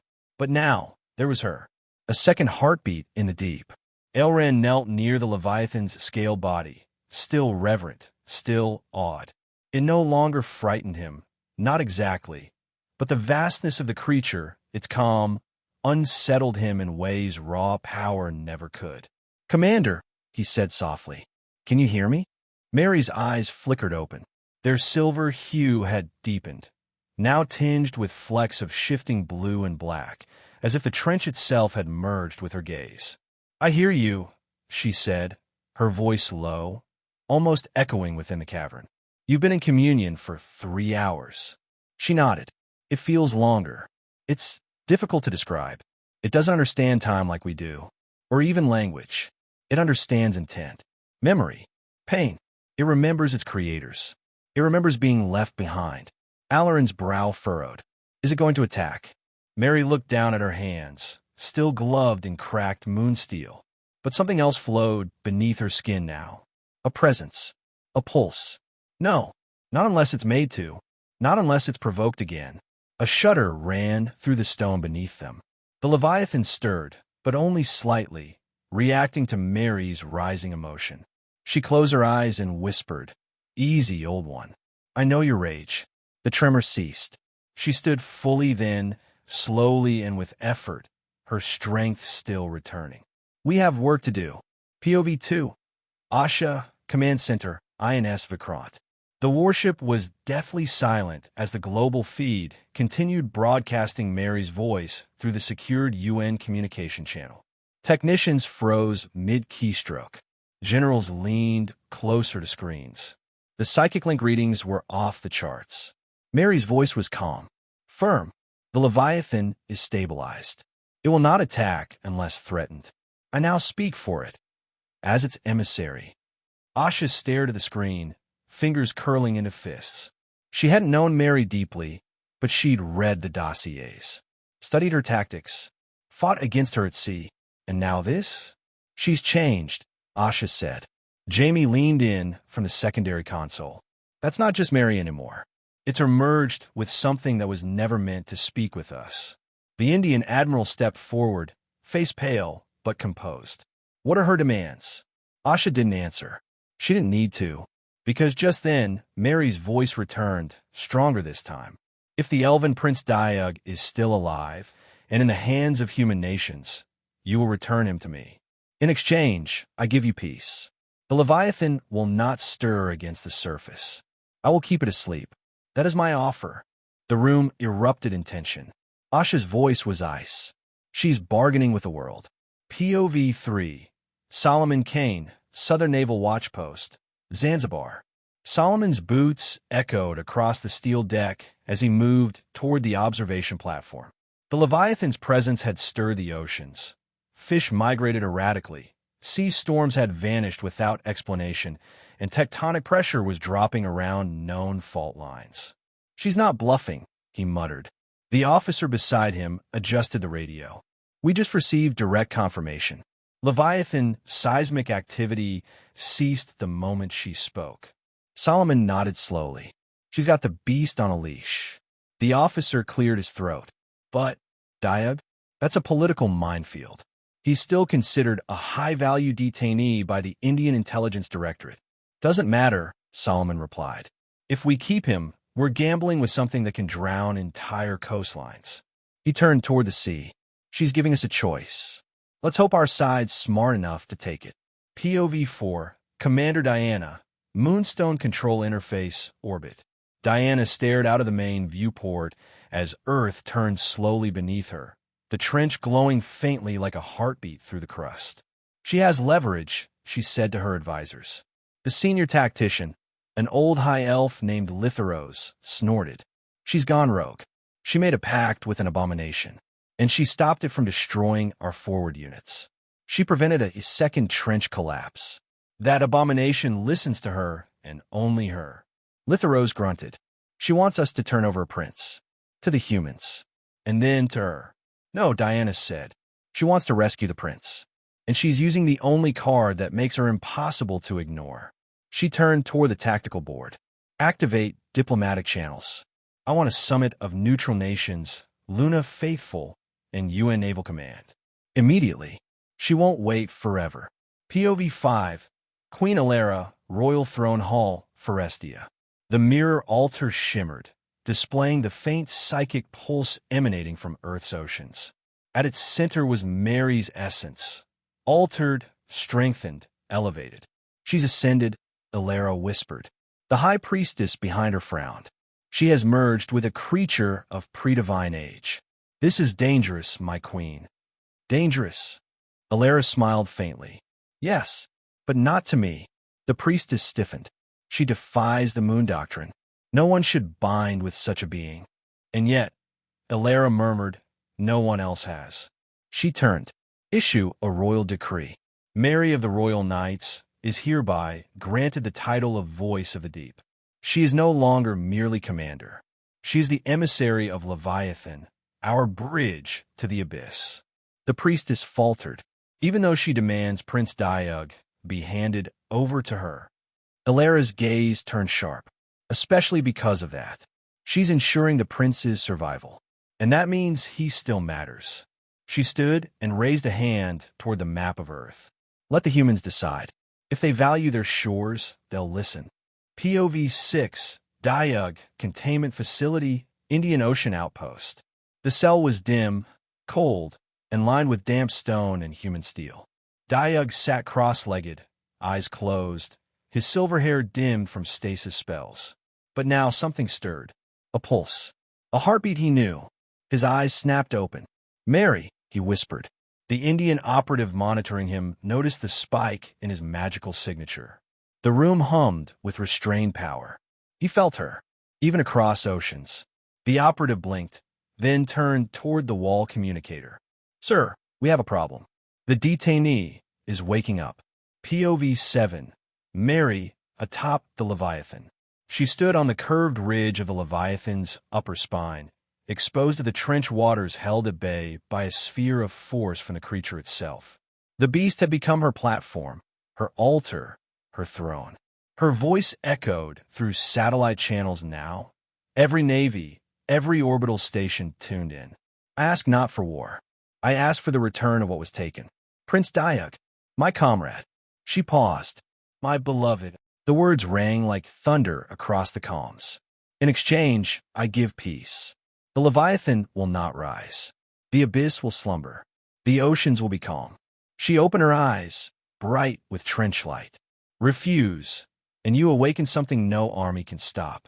Accept, and I offer more than peace. I offer alliance. Epilogue, Strategic Response Board, UN Global Defense Command.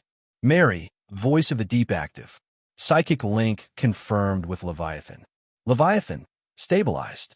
Dormant but alert. Tethered to Mary's consciousness. Diag, conscious. Magical flare detected. Location classified. Elven Empire. No direct threat posturing. Queen Alara endorses Mary's role. Earth nations. Debate underway. Global summit pending. Final note from Commander Asha. We've been offered a miracle and a warning wrapped in one. We're standing at the edge of something ancient, and one woman stands between us and annihilation. The question is not whether we trust her. It's whether we have any other choice. POV 1. Diag, Observation Chamber, Andaman and Nicobar Facility. For hours after the initial briefing, Diag remained in his chamber, seated cross-legged on the sterile bed. The hum of the ceiling lights above mirrored the static inside his mind. His memories flickered in disjointed fragments. The torpedo strike, the scream of his crew, the fire swallowing the sky, the water pulling him under, and Mary. The hollow image of her, glowing beside the Leviathan, burned behind his eyes. She was alive, and far more than that. He had felt the divine pulse in her soul before, had tasted it in the way she moved through battle, the reverence in her prayers. But what she had become now was unprecedented, merging with something that old, that powerful, and still remaining herself. It was beyond royal magic. It was sacrilege and miracle both. He rose. The door hissed open a second later. Vikram Desai was already waiting, flanked by 2 armed guards. You've been cleared for transfer, Vikram said. We're moving to a naval carrier for a neutral handover. If that's still what you want. Diag gave him a nod. I gave you no reason to fear. I intend to keep it that way. Vikram looked him over, uncertain. You speak as though this wasn't a rescue mission. That you expected this. Diag's gaze didn't waver. I didn't expect to survive. But if Mary is still alive, then everything I did, every failure, may still serve a purpose. They walked in silence after that. Only the low thrum of power conduits and elevator gears marking the passage of time. Diag could feel it in the air now. The tension of a world teetering between caution and hope. Outside, the sea shimmered under the dawn light as they arrived at the helipad. A sleek VTOL transport waited, its turbines low and patient. As he boarded, Diag took one last look at the forested coastline behind the facility. He whispered, "Thank you." Not to the humans, not even to the gods, to the silence, to the ocean that had cradled him, to the currents that had not yet claimed him. POV 2. Mary, beneath the Tanzanian coastline. The temple of the Leviathan rested far below the waters, in a natural trench off the coast of Tanzania.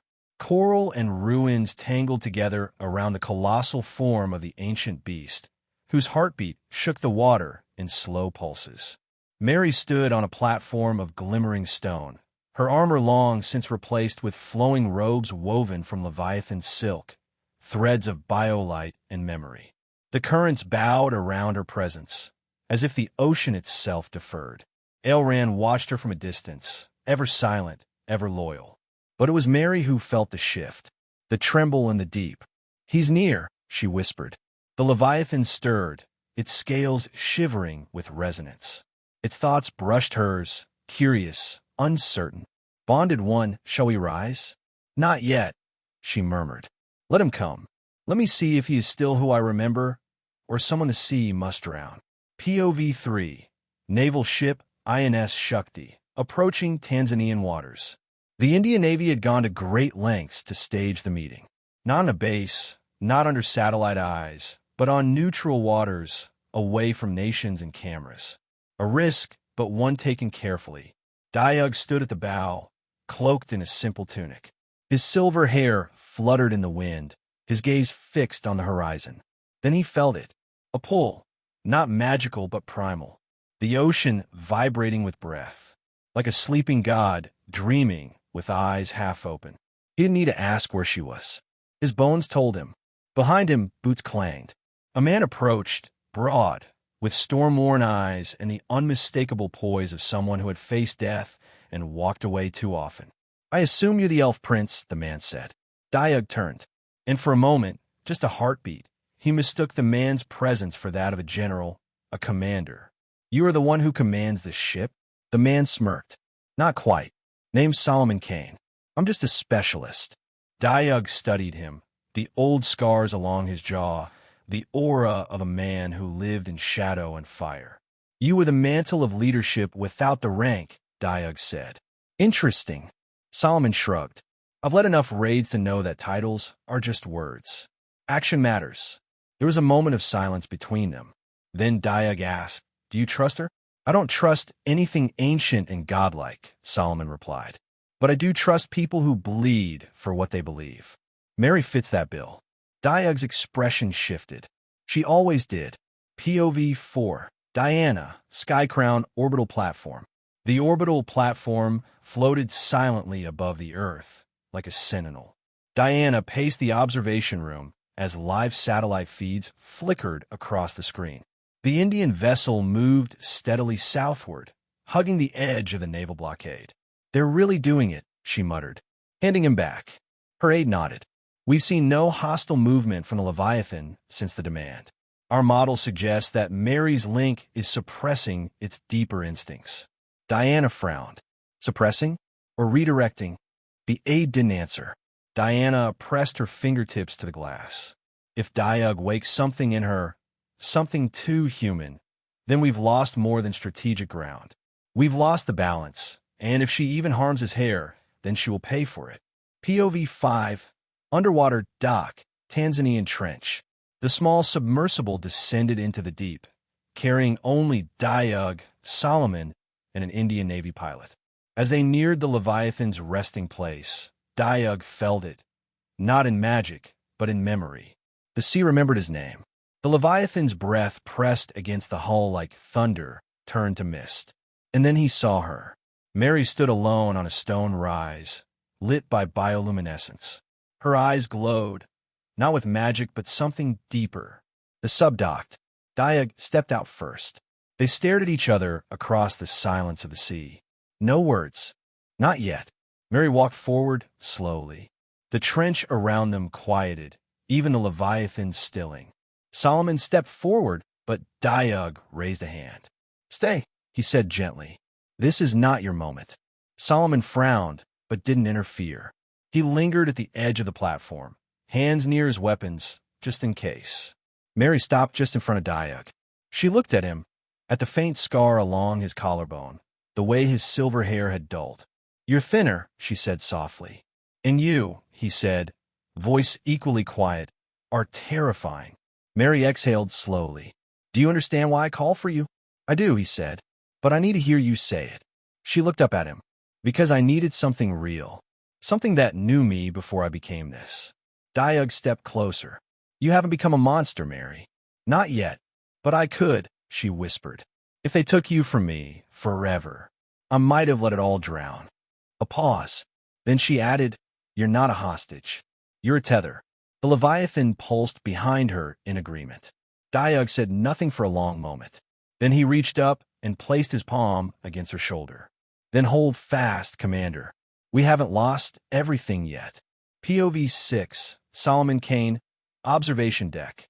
Solomon watched as Mary and Diug stood there, two ancient souls in the eye of something vaster than either of them.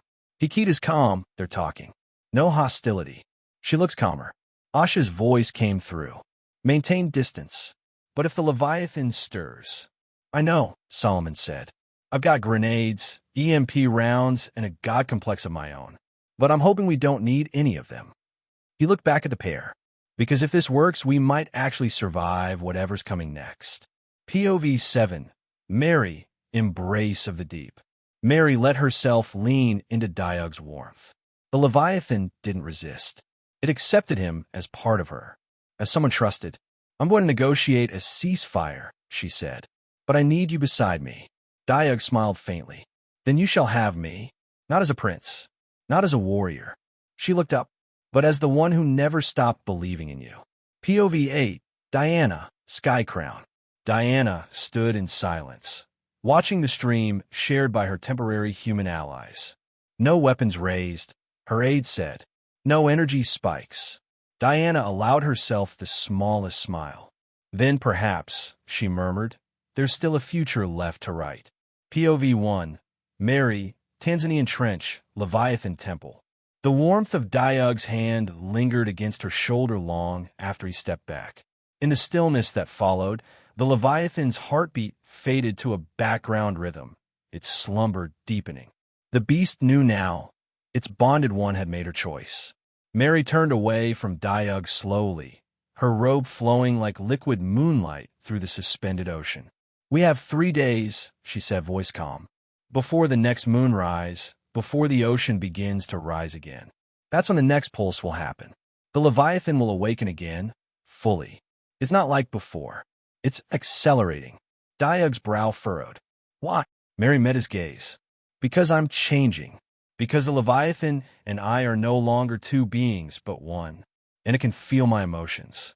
My memories. My pain. She stepped toward the glowing altar in the center of the platform. Coral-encrusted carvings lined its edges. Symbols older than Elven script. Older even than the first human civilizations. I didn't mean to merge, she said. But I was dying. Alone. Cold. My royal knights were gone. The fortress had fallen. Antarctica was bleeding into the sea. And then it found me. She touched the altar with reverence. I didn't want power. I wanted vengeance. I wanted a way to burn those who took you from me. Diug's voice was low. And now you have that power. Mary didn't look at him. Yes. But vengeance is hollow when the one you avenge returns. They stood in silence. Then Mary turned and walked past him. Come. The others are waiting. POV 2. Solomon Kane, submersible dock. Solomon leaned against the sub's frame, arms crossed, watching the strange reunion unfold like a stage play written by gods and madmen. His instincts still screamed at him. The trench, the bioluminescence, the way the Leviathan seemed to breathe through the water like a cathedral of flesh. It all stank of ancient horror.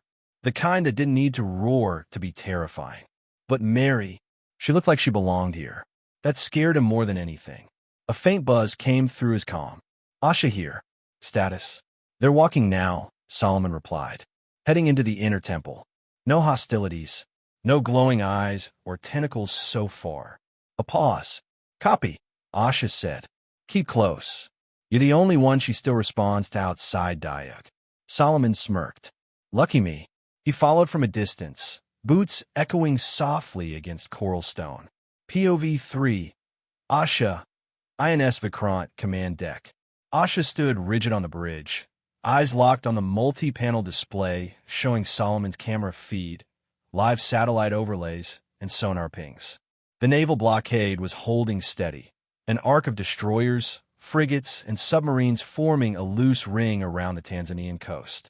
Ma'am, her aide said, Chinese drones on our eastern perimeter. No breach, but they're watching us closely. Let them, Asha replied coldly. Everyone wants to know what happens next. A slight flicker on the sonar made her pause. What's that spike? Unknown signature, the text said. Deep sea. Could be the Leviathan shifting. Asha stared at the screen. Or something else waking up. She activated a secure line. Give me Sky Crown. POV 4. Diana, Sky Crown orbital platform. Diana's hair was braided back in ceremonial coils, silver ribbons woven through like veins of moonlight. She stood before the main screen as Asha's message came through. This is Diana. Princess, Asha said, we've detected irregular pulses beneath the trench. Not the Leviathan, it's different. Have you long ears done something new? Diana frowned. Could it be another? Asha hesitated. Another what? Diana's expression darkened. There were whispers, ancient records on Forestia. Colossal beings like leviathans weren't singular. They were weapons of the old gods or highly advanced civilizations, meant to maintain the balance of oceans or star fields. They hunted each other when the world or the area they guarded grew unstable. You're saying there's more than one. I'm saying we might have just woken its rival. POV 5. Mary, inner temple of the Leviathan. The temple's core glowed with memory, echoes of battle, flood, and time carved into every stone. Mary knelt beside a massive basin filled with swirling brine. Diug stood across from her, quiet but alert. Solomon waited near the entrance, just outside the pool of divine silence. This is where I made the bond, Mary said. It opened itself to me when I was most broken. It offered salvation or annihilation. I chose salvation. Diug looked around. Why bring me here? Mary stood. Because if I fall again, you need to know how to sever the bond. Solomon straightened. Hold up. Sever? You want him to kill you. Mary didn't flinch. If it comes to that. No, Diug said immediately. There must be another way. Mary stepped forward and placed her hands on his. There might be. That's why I need you here. You're the only anchor I have left. Then we find that path, he whispered. Solomon exhaled slowly. If we don't, Earth won't survive your heartbreak. POV 6. Unknown, abyssal rift, Indian Ocean. Far beneath the calm waters, deeper than the trench Mary called home, something ancient stirred. It was not the Leviathan. Its skin was obsidian, its form serpentine, but riddled with blades of bone and black coral. Eyes open one by one along its length, unblinking cold. It had felt the Leviathan's song, and now it answered. A sound rolled across the ocean floor. Not a roar, but a chime. A song of hunger. It began to rise. POV 7. Asha, INS Vikrant. Sirens just triggered across the network, one of Asha's crew said. Seismic movement. Extremely deep. Leviathan. Negative. Origin is 300 nautical miles south. Deep abyssal rift. This is bigger. Asha didn't hesitate. Sound general quarters. Prepare all ASW units. Notify the fleet, priority alpha, and patch me through to Solomon now. POV 8. Solomon Kane, Leviathan Temple. His comm buzzed. Asha, we got a problem, she said. Something's rising from the south trench, bigger than Leviathan, and heading straight toward your location. Mary's head snapped around at Solomon's expression. Show me, she demanded. Asha patched the sonar feed into Solomon's display. The shifting mass, a writhing black void beneath the waves, grew closer with every second. Mary's eyes went distant, then wide, then terrified. I know what it is, she said. Diag stepped close. What? She whispered the drowned crown. The Leviathan's rival. The one it was made to hold back. POV 9. Diana, Sky Crown. Confirm contact, Diana ordered. We're launching orbital scans. Her aide's fingers flew over the controls. Mass is larger than expected. Energy readings spiking. We may be looking at a Class Omega awakening. Diana inhaled sharply. Send a message to Forestia. Tell the Queen. She hesitated, then finished. We may need the first armada. POV 10. Mary beneath the sea. The water darkened around them. A low rumble vibrated through the temple walls.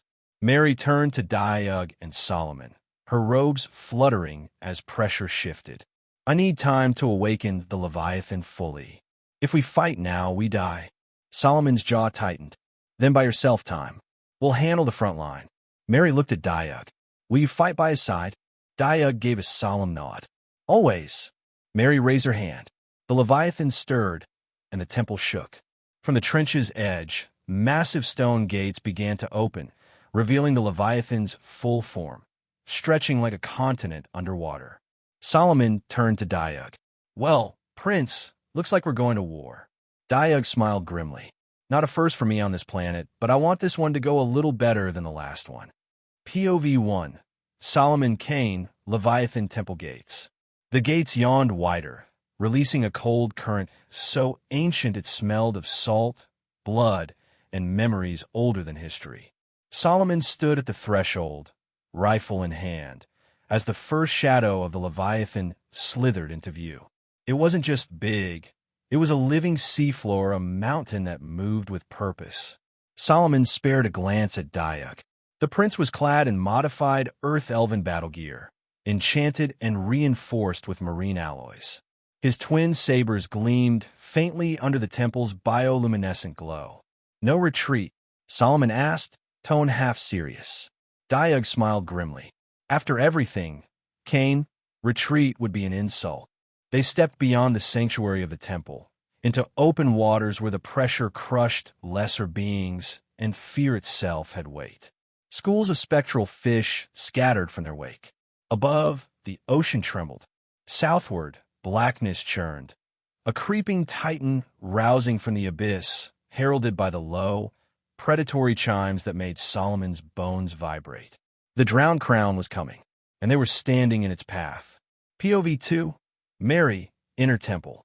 Mary knelt before the Leviathan's heart, a massive pearl suspended by coral tendrils, pulsing slow and faint. She placed her palms against its surface. "Remember," she whispered. "Remember me. Remember the promise." Visions flickered behind her eyes. The last days of the old builders. The Leviathans crafted not as rulers, but as wardens, each bonded to a soul strong enough to balance their hunger. She had been chosen, or had chosen herself. Mary wasn't sure anymore. "You are mine, and I am yours," she thought fiercely. The heart responded, a thrum, a rising cadence matching her heartbeat.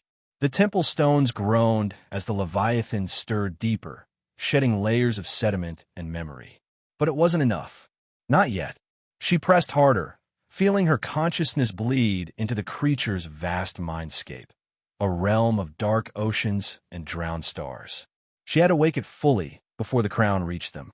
POV 3, Asha Okonkwo, INS Vikrant, Combat Information Center.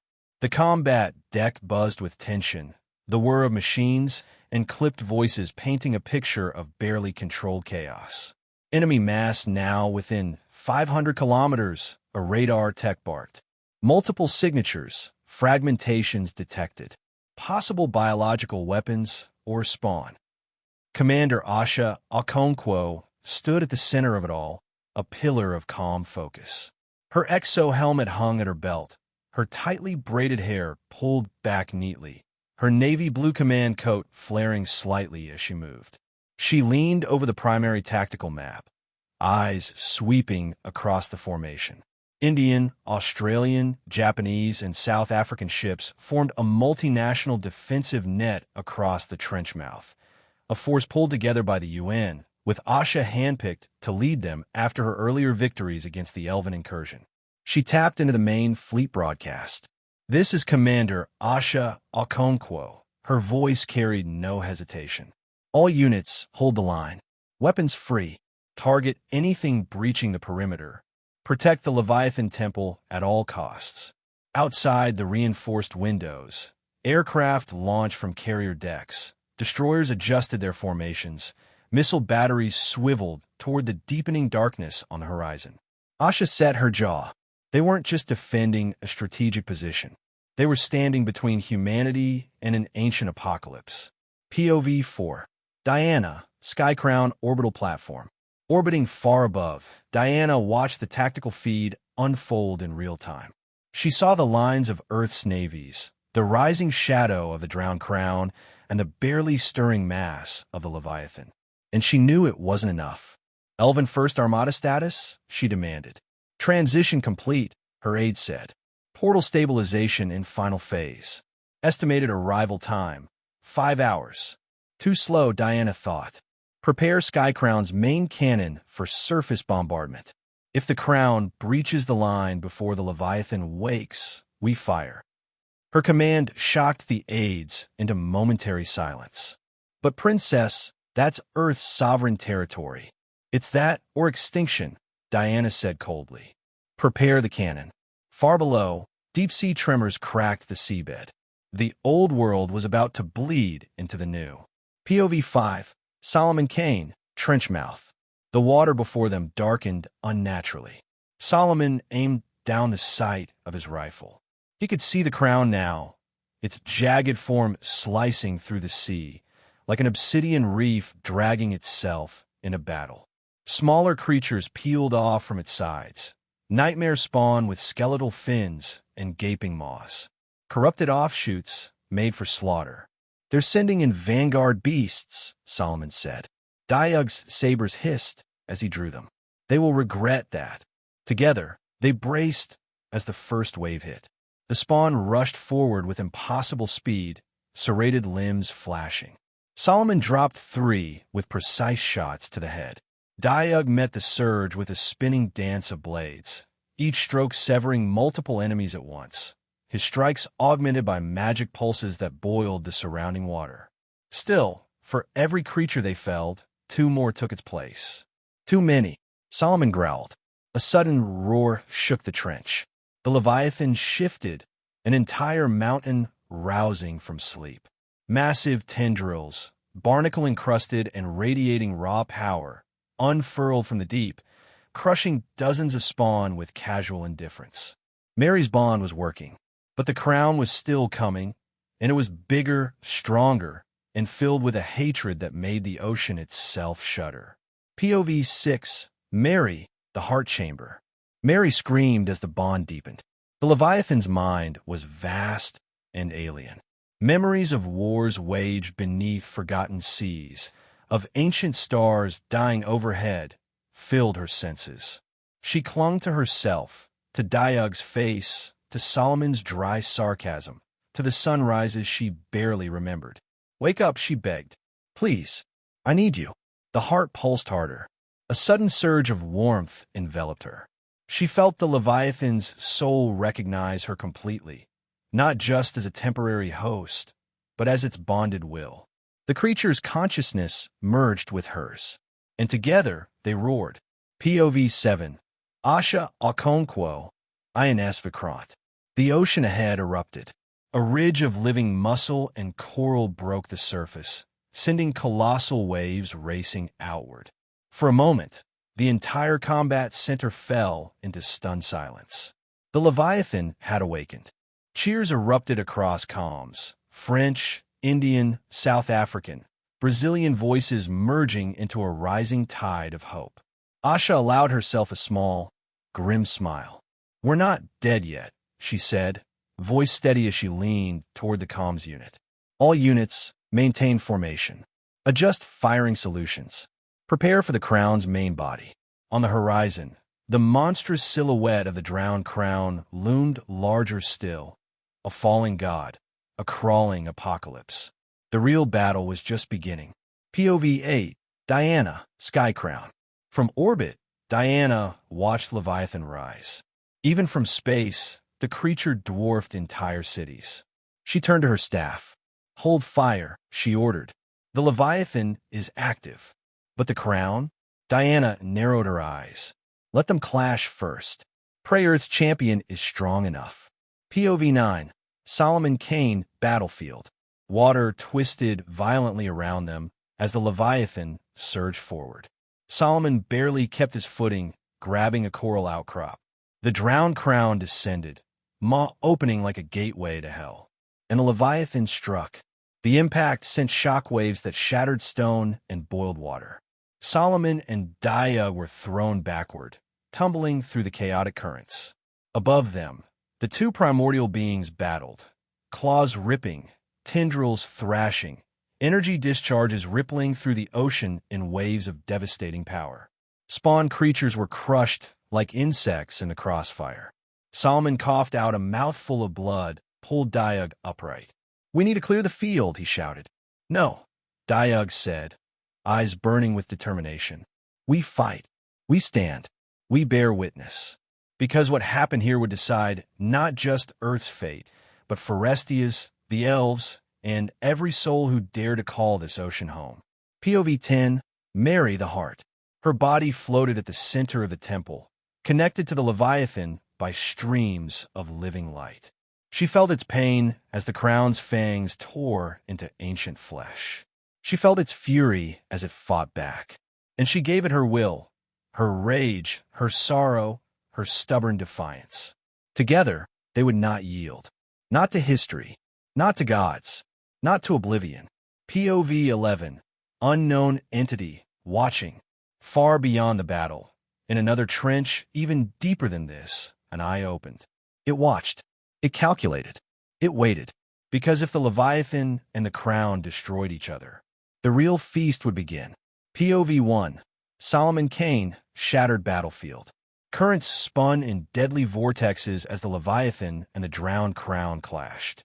Solomon struggled against the raging water, anchoring himself to a broken pillar jutting from the seafloor.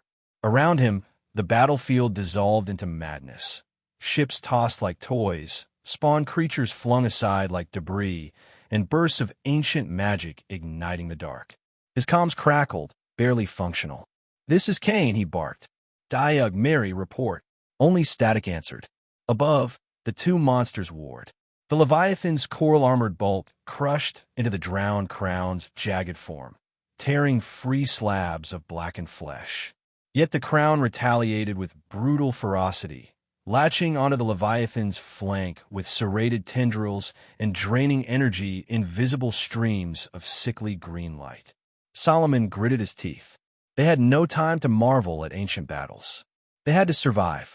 He kicked off the pillar, propelling himself toward a faint signature, Diug's magic flaring against the gloom. "Hold on, Prince. I'm coming." POV 2. Commander Asha Okonkwo, INS Vikrant combat deck. The entire bridge shook as shockwaves from the undersea clash hammered the surface fleet. "Structural stress rising," a damage officer shouted. "Redistribute shield capacitors," Asha Okonkwo ordered coolly, gripping the command console. Her sharp gaze swept the holographic map. The fleet's formation had splintered into pockets of resistance, desperately dodging falling debris and energy flares. Weapons control status. Railguns operational. Missile systems recharging. Focus fire on the crown spawn. Clear the way for the Leviathan. Outside the windows, destroyers and cruisers volleyed streams of missiles, creating fiery trails that pierced the ocean's frothing surface. Every instinct told Asha to pull back, to preserve what forces remained. But retreat meant death. The crown would devour Earth's oceans, its cities, its people. They had to win here. "This is Commander Okonkwo to all Allied vessels," she broadcast on open channels. "Fight with everything you have. Humanity holds the line today, or not at all." Across the fleet, captains acknowledged, their ships turning back toward the firestorm instead of away. POV 3. Diana, Skycrown orbital platform. Diana's fingers dug into the observation railing as she watched the clash unfold. The Leviathan had awakened stronger than she'd feared, and stronger than she'd dared hope. The crown, slowed and bleeding ichor into the depths, roared its frustration. "Surface bombardment is prepared, Your Highness," an aide said tentatively. Diana shook her head. "Not yet. If we fire now, we risk hitting the Leviathan. And if it falls, nothing will stop the crown." She paced the length of the command deck, her golden armor glinting under artificial lights. Her mind raced, calculating losses, probabilities, outcomes. For the first time in her long life, Diana realized the battlefield was no longer hers to command. It belonged to Titans. All she could do now was hope that Earth's champions proved stronger than her worst fears. POV 4. Mary, Heart Chamber. Pain seared through Mary's entire being.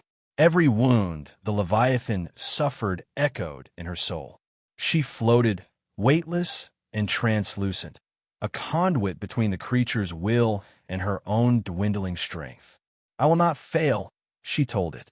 "We will not fail," it rumbled back, ancient and slow. Together, they directed the Leviathan's next strike.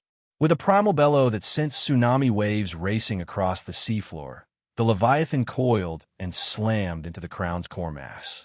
Shards of black armor flew outward like shrapnel. A huge gash opened along the crown's side, spilling dark energy into the abyss. For the first time, the drowned crown recoiled. POV 5. Solomon Kane, Rescue. Solomon found Diug pinned under rubble, blood swirling from a nasty gash across his forehead. The prince's breathing was ragged, but alive. "Come on, your highness," Solomon muttered, grabbing Diug under the arms. The ground shook again, another pulse of titanic energy. "No time," Solomon said. He triggered the rescue beacon on his belt. A small, autonomous drone zipped to their position, extending a shield bubble around them. "You awake enough to fight?" Solomon asked, half-dragging Diug towards safety. Diug's eyes fluttered open, burning with stubborn light. He coughed once, spat out blood, then managed a feral grin. Always, Diug rasped. They had survived the initial clash. Now, they had to finish the war. POV 6. Asha Okonkwo, INS Vikrant Bridge. "Enemy command entity destabilizing," shouted a tech officer. Asha leaned forward sharply. On the tactical feed, they watched the drowned crown stagger under the Leviathan's relentless assault.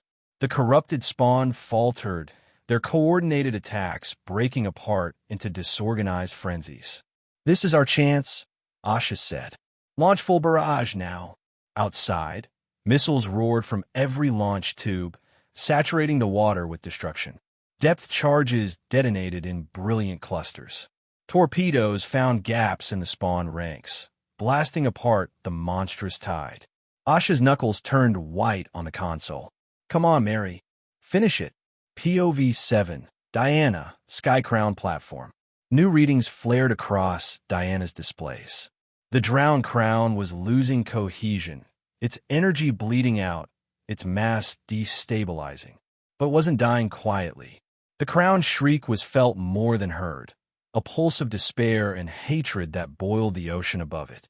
It lashed out blindly, tendrils smashing against the Leviathan, ripping trenches into the seafloor, striking down ships that strayed too close.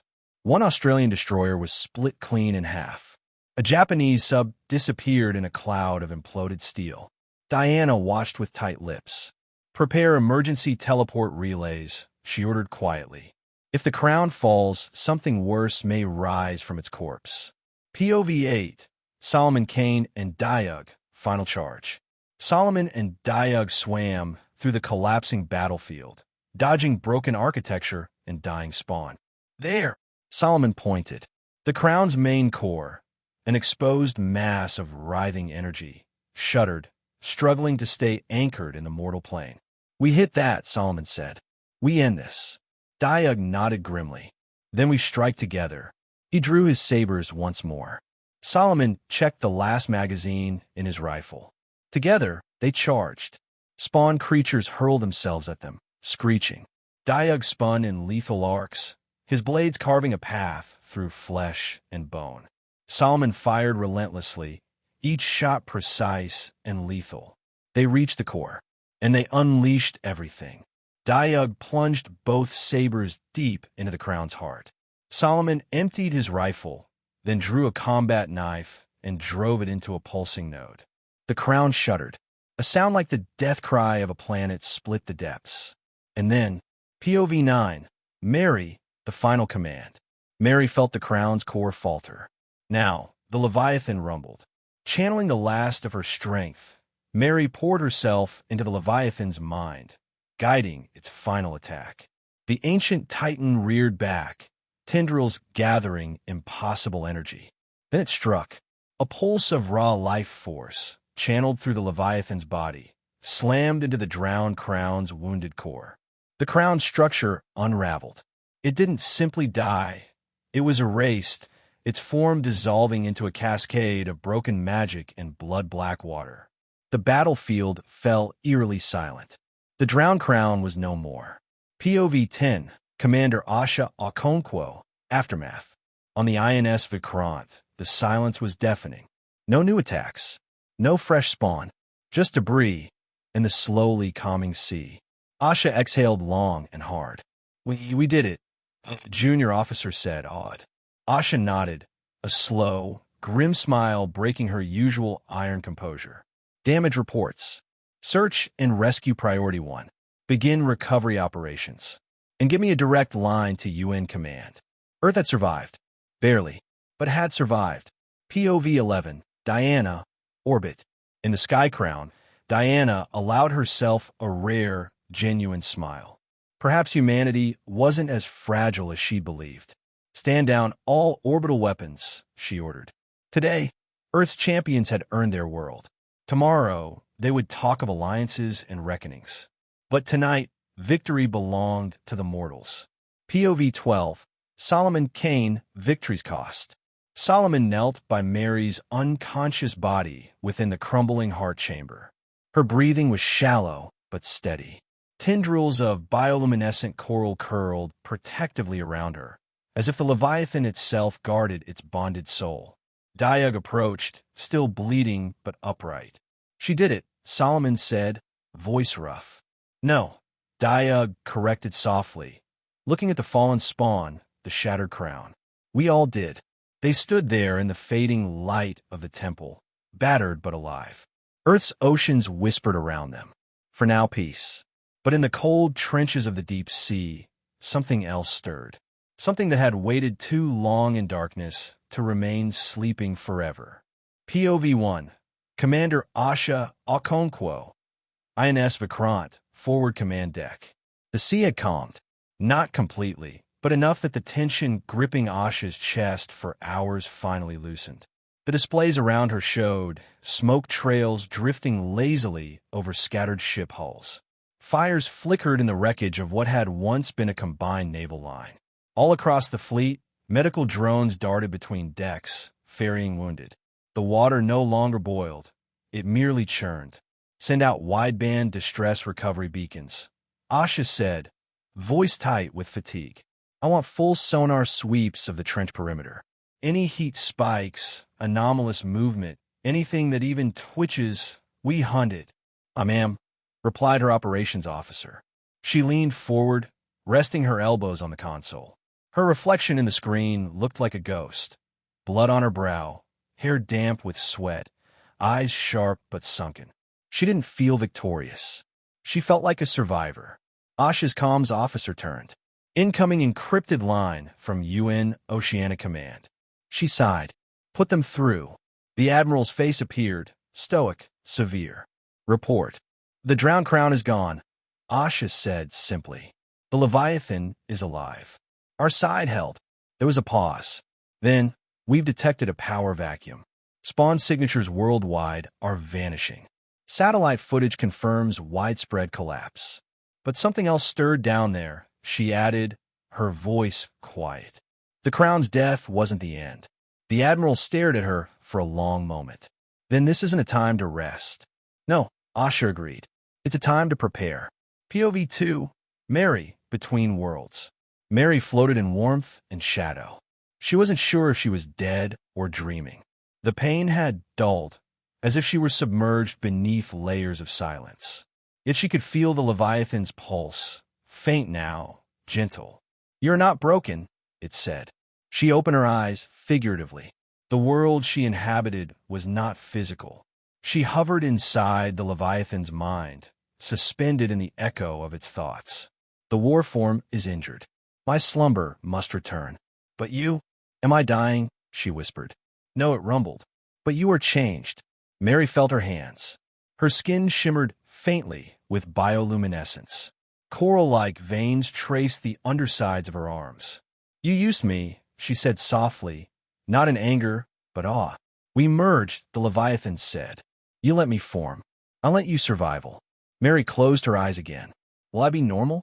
You're more than normal now. But the deep remembers its debts. Be wary. Others will seek you. They will not all be kind. With that, the Leviathan withdrew. Mary exhaled into the void and let herself fall upward. POV 3, Solomon Kane, Heart Chamber Recovery Zone. Solomon hadn't moved in an hour.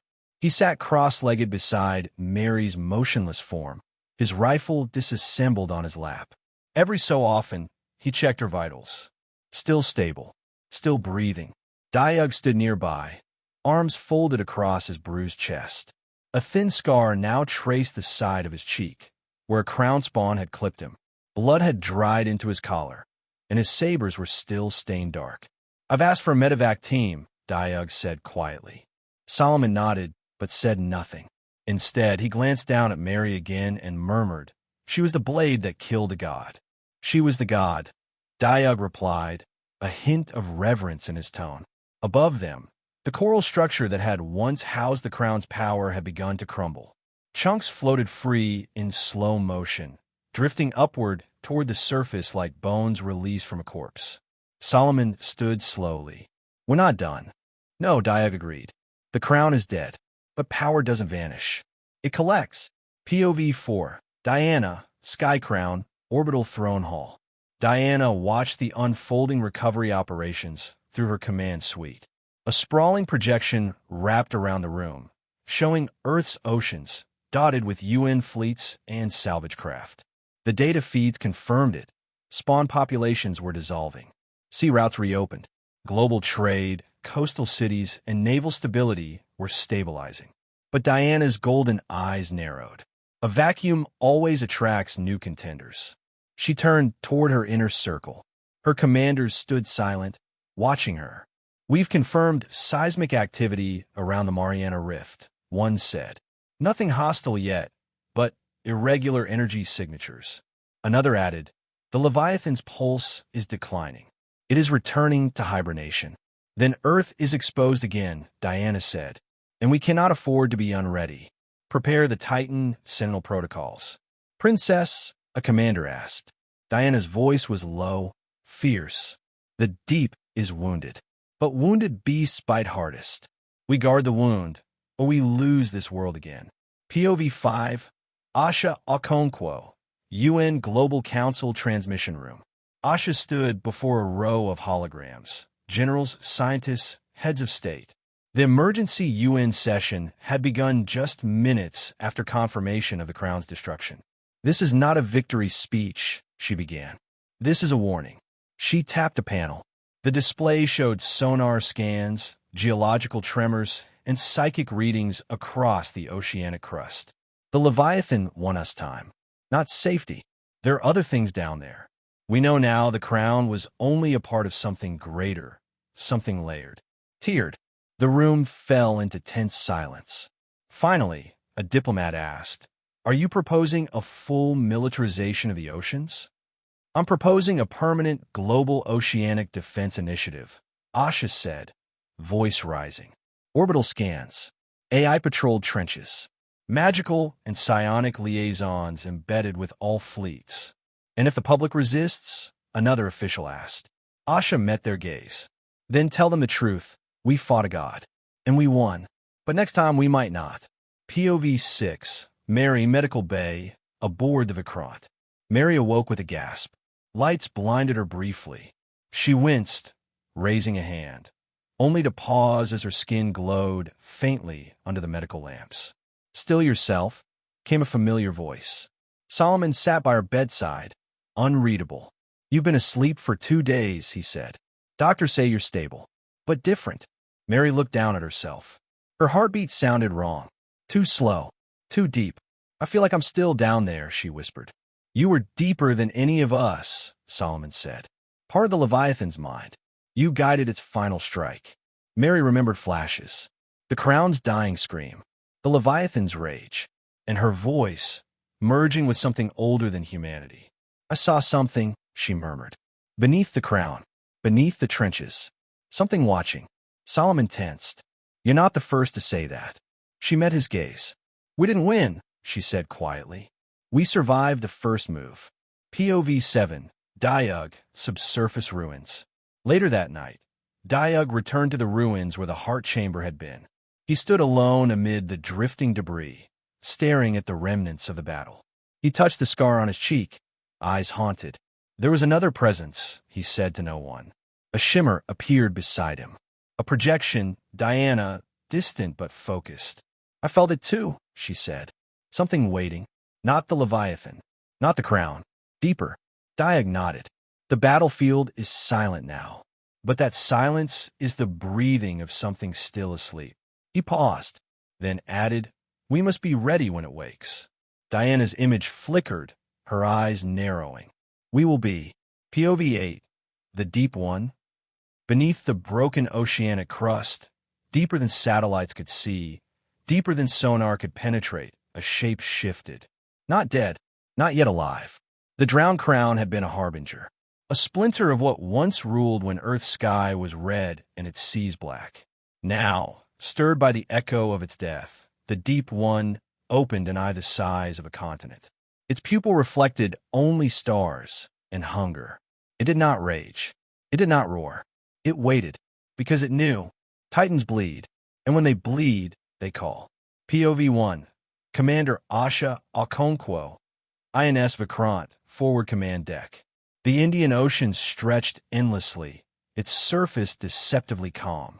Commander Asha Okonkwo stood on the bridge of the INS Vikrant, eyes fixed on the tactical display. The remnants of the drowned crown's forces had scattered, but anomalies persisted. Unexplained sonar pings, fleeting shadows beneath the waves, and disrupted communication signals. Status report, Asha demanded. Ma'am, we've detected intermittent energy spikes near the Tanzanian coastline, her operations officer replied. Unidentified vessels approaching from the southwest. Asha's brow furrowed. Are they hostile? Unknown. Their transponders are inactive, but their formation is organized. Military precision. Asha's mind raced. Could this be a new threat emerging from the depths, or reinforcements from an allied front? Open a secure channel to UN Oceanic Command. We need clarification on these contacts. POV 2, Mary, Medical Bay, INS Vikrant. Mary lay in the dimly lit medical bay, the soft hum of machinery surrounding her. Her skin still bore the faint luminescence from her fusion with the Leviathan. Memories of the battle, the merging of consciousness, and the abyssal presence lingered in her mind. Dr. Patel entered, tablet in hand. Mary, your vitals are stabilizing, but the changes in your physiology are unprecedented. Mary nodded slowly. I feel connected. The ocean speaks in whispers now. Dr. Patel hesitated. We've detected a resonance pattern in your neural activity, synchronized with certain deep-sea frequencies. It's as if you're attuned to something ancient. Mary's eyes met the doctor's. There's more beneath the surface. The crown was just a herald. POV 3, Solomon Kane, Armory, INS Vikrant. Solomon meticulously reassembled his rifle, each movement deliberate. The weight of recent events pressed heavily on him. Diug entered, his presence a silent acknowledgement of shared burdens. She's awake, Solomon said without looking up. Diug nodded. And changed. We're all changing, Solomon replied. The enemy adapts, and so must we. Diug placed a hand on Solomon's shoulder. The battle isn't over. The real war is just beginning. POV 4, Diana, Skycrown, Orbital Command. Diana stood before the panoramic display, observing the shifting patterns of the world's oceans.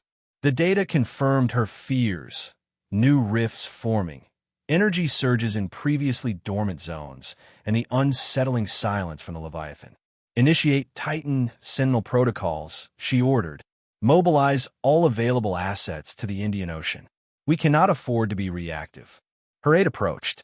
Princess, we've received a transmission from Admiral Henry Lancaster. His fleet is en route from Antarctica, ETA 6 hours. Diana's eyes narrowed. The Antarctic fleet? Their timing is impeccable. Coordinate with them upon arrival. We need all the strength we can muster. POV 5, Admiral Henry Lancaster, USS George Washington, Indian Ocean. The command bridge of the USS George Washington buzzed with activity. Admiral Henry Lancaster stood at the helm, his gaze fixed on the vast expanse ahead. The fleet, a formidable assembly of multinational naval power, sliced through the waters with purpose. Status? He inquired. All systems green, Admiral. We're approaching the Tanzanian coastline. Lancaster nodded.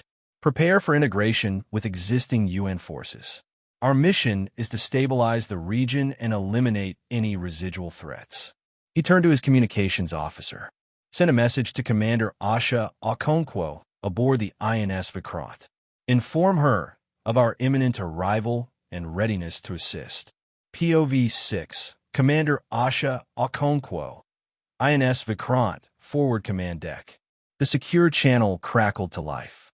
Commander Okonkwo, this is Admiral Henry Lancaster of the USS George Washington. Our fleet is approaching your position. We stand ready to support your operations. Relief washed over Asha. Admiral Lancaster, your arrival is timely. We've encountered anomalies and potential threats near the Tanzanian coast. Your support is most welcome. Understood, Commander. Let's coordinate our efforts and secure these waters. As the transmission ended, Asha turned to her team. Prepare for joint operations. The tide is turning, and we must be ready. POV 7, New Beginning. In the dead of night, a secured astral transmission flickered to life between Mary aboard the INS Vikrant and Diana within the Sky Crown's orbiting command chamber. Voices were hushed, but sharp, cutting through layers of magical encryption like whispered blades. Alara isn't sending the first armada. Diana snapped, her sharp eyes glowing with frustration. We've lost contact with the Moon Priests. The Elven Empire is turning its back on us. Mary's voice trembled, not with fear, but with conviction. Then why are we still fighting her war? The humans saved us. Without them, we're done here. The Titans are waking, and we barely survived the Leviathan. Silence stretched long before Diana answered, her voice softer now. You love Diug. So do I. He believed in something beyond conquest. Maybe it's time we do the same. A moment passed, heavy with meaning. Then they agreed. When the chaos subsided and the oceans calmed, they would seek out Valen Thorn, leader of the Neutralist faction. Perhaps it was time the Elves of Earth charted a new path, one of unity, not domination. POV 8. Reunion. Deep within the jungle-shrouded fortress of the Neutralist faction in South America, in a chamber veiled by sigils and silence wards, Valen Thorn, leader of the Neutralists, and the one who doesn't follow any political ideology, but only the ideology of survival, turned slowly as the sealed door to her sanctum creaked open. No one should have breached her personal quarters. And yet, a human stepped forward, cloaked in gray, his presence unervingly calm. I bring a proposition, he said, his voice like smoke. A union of necessity. Valen's majestic eyes narrowed. Who are you? He bowed slightly, but not out of respect, out of ritual. I am Ghost. From Spectre. The name struck like a blade. Spectre, the hidden order that had betrayed humanity at the dawn of the Elven War, then turned on the elves with equal precision. They had tried to kill Mary, manipulated Diana, and blurred the lines between every faction's truth. Now one of their shadows stood before her, speaking of an alliance. We know the creature stirring beneath the waves, Ghost continued. Larger than the crown, hungrier than the Leviathan. With your magic and our technology, we can harness it, control it, or at the very least, direct its wrath elsewhere. Valen hesitated, the tension coiling behind her calm exterior. You expect me to trust Spectre? I expect you to recognize inevitability, Ghost said coldly. Your people are stranded on Earth. Your so-called Great Elven Queen Alara refuses to send the first armada. You and I both know the invasion is unsustainable. So I offer a third path. He held out a data crystal, embedded with arcane glyphs. Call it mutual survival. The candlelight flickered across Valen's face as she stared at the offer, silent. In the distance, titanic tremors rumbled through the crust of the earth, echoes of a deeper doom approaching. POV 1. Commander Asha Okonkwo. INS Vikrant, forward command deck. The sun broke over the Indian Ocean like the calm before a storm, its light glinting off the deck of the INS Vikrant. Commander Asha Okonkwo had barely slept. Her mind refused peace. She reviewed the latest tactical feeds from the forward drones, her jaw tight. Commander, her operations officer said, the USS George Washington is now within full operational range. Admiral Lancaster is requesting a live sync of command protocols for integrated engagement. Asha gave a curt nod. Initiate joint command mode. Synchronize with Skycrown's orbital uplink as well. No more delays. The command deck's holodeck lit up, merging data from American and Indian sources. Overlays of mech formations, icons denoting the gray eagles, blue titans, Red Archers and Green Guardians appeared in tight formation. Signal the Met captains for direct uplink, Asha added. It's time we formalize our counteroffensive. POV 2. Admiral Henry Lancaster, USS George Washington, CIC. Admiral Lancaster stood still as the command interface stabilized, the faces of 4 familiar captains appearing across the bridge monitors. Status? He asked without preamble. Major Viktor Petrov of the Blue Titans responded first, his voice a granite rumble. Gatling systems online. All Titans are locked and loaded. Colonel Zhao Wei, sharp-eyed and intense, nodded. Red Archers have already tagged enemy movements near the Zanzibar Trench. We'll eliminate high-value targets as they reveal themselves. Commander Arjun Mehta, his calm aura radiating from the screen, added, Green Guardians are holding the shield perimeter. We're detecting rising thermal and magical interference. Something stirs in the deep. Captain Samuel Briggs, leader of the Grey Eagles, leaned forward, shadows playing across his face. The cloaks work. We'll go silent and forward scout the rift zone. Good, Lancaster said. We don't know if what's coming is more Leviathan class, but if it is, we hit it together. POV 3. Mary, observation deck, INS Vikrant. Mary stood barefoot in a sealed observation pod, gazing into the ocean. Even through tempered glass and psychic shielding, she could hear it, the thrum of something massive shifting in the depths. Her connection to the sea, a gift or curse born from her fusion with the Leviathan, had not weakened. If anything, it was stronger. Dr. Patel joined her silently, holding a fresh data slate. Neural patterns are stabilizing, but he hesitated. The resonance is climbing. It's synchronized with a deep-sea beacon just detected off the coast of Madagascar. A beacon. Mary frowned. Yes, buried inside a sunken temple, according to Skycrown orbital scans. Mary's voice dropped. They didn't come alone. The drowned crown was only their voice, not their mind. A thought pierced her, alien, cold, and vast. We see you. She stumbled slightly, clutching the glass. It's awake, and it knows me. POV 4. Diana, Skycrown, Orbital Command. Diana's hands tightened around the railing as the data from orbital scans poured in. Dozens of ancient magical sigils had activated across the ocean floor. Some matched Elven script, but others were older. Pull every deep-sea relic schematic, she ordered. Cross-reference with pre-Elven Pantheon records. I want to know what lies beneath. Her aide approached. Princess, our scans show we've lost contact with 2 unmanned drones in Rift Zone Omega. Diana narrowed her eyes. Ask Asha to send the Grey Eagles. I have seen them fight in Antarctica. If it's stealth, they'll see it before it sees them. Then her console pinged. An incoming encrypted signal. Mary, Diana said through the encrypted channel, her voice steady despite the tremor under her skin. Whatever this is, it's not just magical, Mary whispered. It's alive, and it's older than Leviathan. Diana's breath caught. Then the war just changed. POV 5, Grey Eagles, Rift Zone Omega. Captain Samuel Briggs crouched in his sleek, gray mech, nearly invisible even to thermal scans. His squad had reached the Rift Zone first. They hovered just above a sudden crevasse on the ocean floor, blackness yawning open, leaking violet luminescence. Briggs to command, he whispered. We found the source. It's a heart. A heart. Asha's voice came through. He zoomed in. Inside the chasm, miles below, a massive, pulsing organ, larger than a stadium, beat slowly, encased in stone and sigils of molten silver. Then it moved. A tendril of inky magic lashed upward. One of Briggs' mechs vanished in an instant. No warning, no explosion. Grey 4 is gone. Briggs shouted. It saw us. He broke cloak and fired twin plasma lances. Retreat. POV 6. Joint Forces, Tanzanian coastline. The skies turned dark even though it was midday.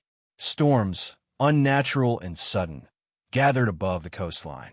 The ground trembled. Commander Asha barked commands as Lancaster's fleet began deploying air and naval drones. Mech teams, form up. Green Guardians, hold the line, she ordered. Arjun's green mech stepped forward, shields activating with a ripple. Domes locked. Guardians, prepare. Counter-barrier protocols. We can't let this thing surface. Red archers scattered into sniper positions as Colonel Zhao began triangulating energy surges. Firing solution acquired, Zhao muttered. Permission to fire on rift edges? Granted, Asha said. Dozens of missiles screamed through the air. The moment they struck the ocean, a roar like a god's breath echoed up from below. Then it broke the surface. POV 7, the abyssal entity. From the rift arose not another Leviathan, but something older. The ravager of currents, a serpent of coral, void flesh, and ancient bone, writhed free from the deep. Its eyes were whirlpools, each a window into oceans long gone.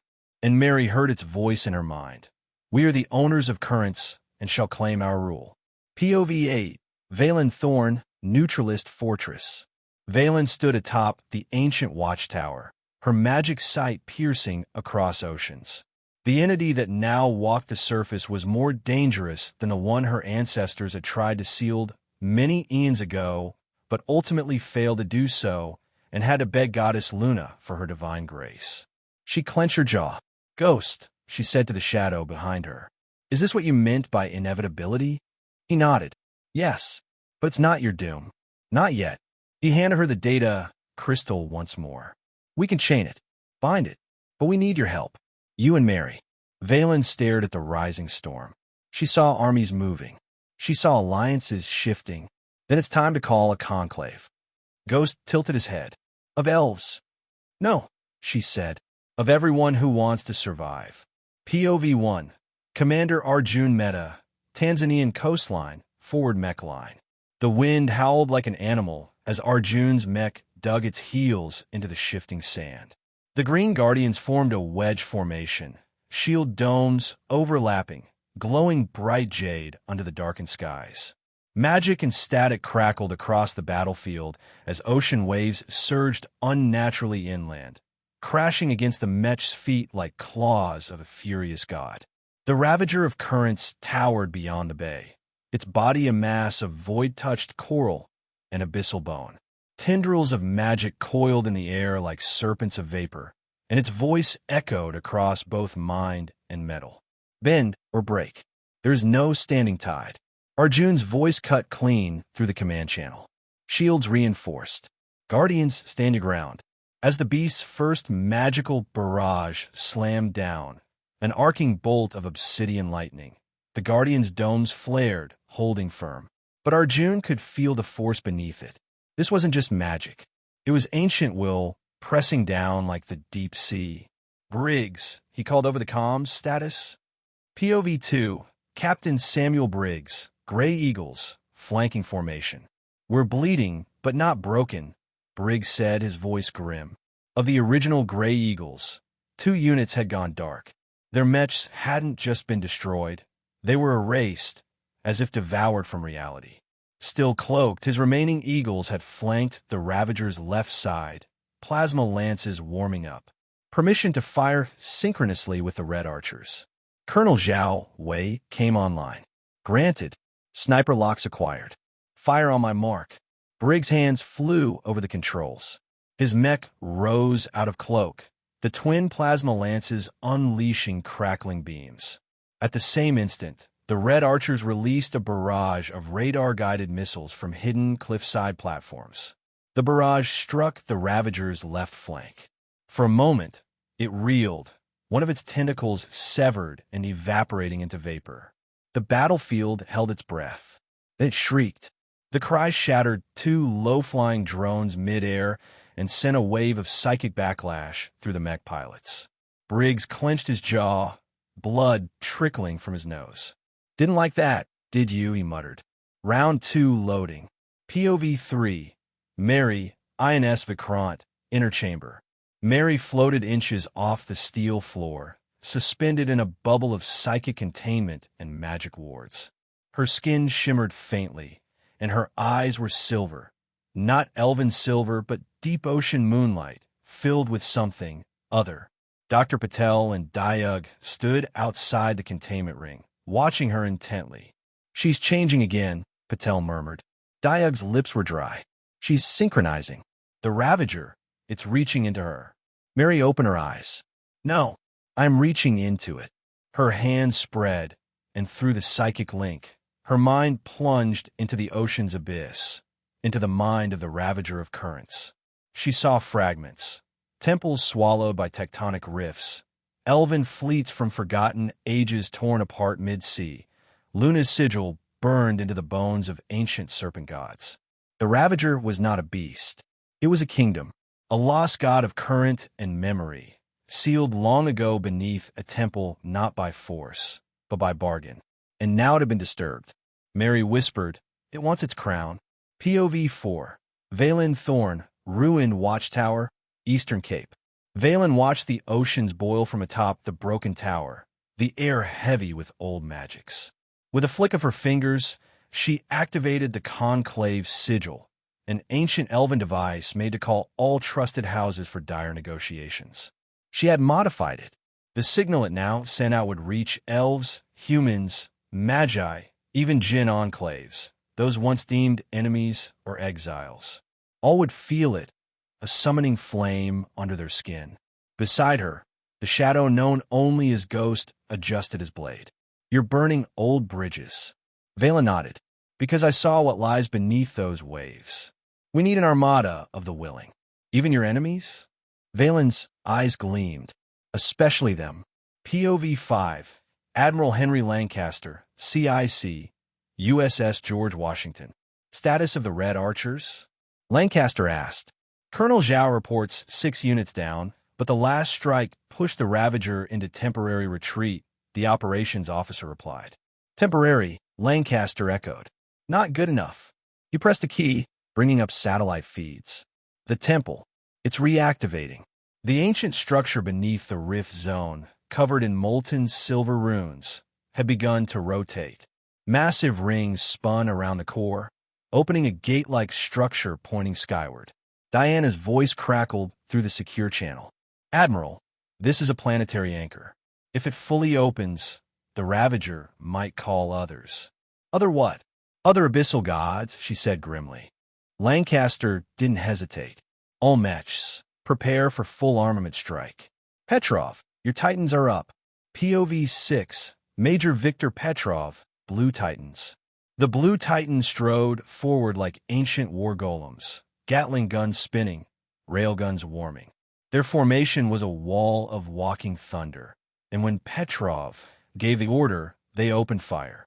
Rounds imbued with anti-magic matrices hammered the Ravager's outer shell. For every tentacle it regrew, the Titans took another shot. Ice lances exploded against their hulls, and several Titans were breached, but they kept firing. Petrov's voice growled in the channel. "We are the mountain. Break yourself upon us." A final railgun shot struck the silver runes on the temple, and the activation halted briefly. POV 7. Elven High Command, Inner Sanctum, Forestia. Queen Alara watched through a moonlit scrying pool, her face pale. "Why have they awakened?" one of her generals asked. "A relic older than even our gods," she whispered. One Luna herself sealed away before elven kind crossed the stars. "Should we intervene?" She clenched her jaw. "No, we already have." She gestured, and from the pool emerged an image of Mary, floating within her containment chamber. "She is the key." Luna made her so. POV 8. Mary, Psychic Domain, Ravager's Mind. Mary stood in the dream sea of the Ravager's consciousness. Its true body loomed, lightless, vast, and ancient. "Why do you resist?" it asked. "Because you rule the sea by fear," Mary said. "I'll rule by unity. You're nothing but flesh and fracture." "No," she whispered, and her body ignited in silver blue light. "I am more." Her presence pushed the Ravager back. Through the psychic link, her will surged, filling the minds of the mechs, of Arjun, Briggs, Zhao, Petrov, even Lancaster. Fight as one. All across the coastline, the mechs moved in unison, guided by Mary's link. Shields harmonized. Railguns targeted weak points exposed by red archer missiles. Titans pummeled vulnerable limbs while eagles stabbed through them. The Ravager screamed again. POV 9, Diana, Sky Crown. Diana's heart raced as she watched the temple's energy begin to collapse. Mary's forcing a dissonance, she said in awe. The synchronization between the temple and the Ravager was failing. Diana slammed her palm against the command sigil. All forces, prepare, sealing maneuver. We can't kill it, but we can bury it again. POV 10, Final Joint Maneuver, Tanzanian Bay. As the Ravager staggered back toward the rift, the mechs converged. Green Guardian shields folded into an energy prism. Red Archer missiles locked onto the exposed temple mechanism. Gray Eagles dove from the clouds, cloaked until the final strike. And Blue Titans stood firm, unleashing their railguns in a deafening final salvo. The combined force hit. The temple exploded inward, rings collapsing, dragging the Ravager's writhing mass back into the depths. The earth quaked. The sea surged. Then silence. POV 11. Aftermath. INS Vikrant Medical Bay. Mary awoke to find Asha sitting beside her, her armor scratched and worn. Is it over? Mary whispered. For now, Asha said. But the world's changed. Mary nodded. Then we'll change with it. POV 1. Commander Arjun Mehta. Tanzanian Bay, Warzone Ruins. The once roaring battlefield now lay silent. Only the mechanical whir of cooling systems and the quiet wash of retreating tides remained. Arjun stood atop his mech, helmet off, wind tugging at his sweat-matted hair. Around him, the survivors of Earth's unified defense limped back from the front lines. Some mechs sparked and hobbled. Others lay in twisted pieces beside the burned-out craters of ancient coral bones. He took a long breath. Green Guardians, roll call. One by one, names answered. Fewer than half. But they had held the line. They had stood as one. From his HUD, a new channel blinked open. Commander Mehta, this is Admiral Lancaster. Prepare your unit for diplomatic retrieval. We have an emissary en route. Elvin. Arjun's brow furrowed. You mean they're coming to talk?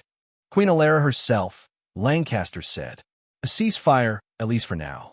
POV 2. Queen Alara, orbiting moon vessel Lanathra. The throne aboard Lanathra was forged from obsidian laced with shimmering starlight silver. It pulsed faintly under Alara's palm. Elven generals filled the chamber.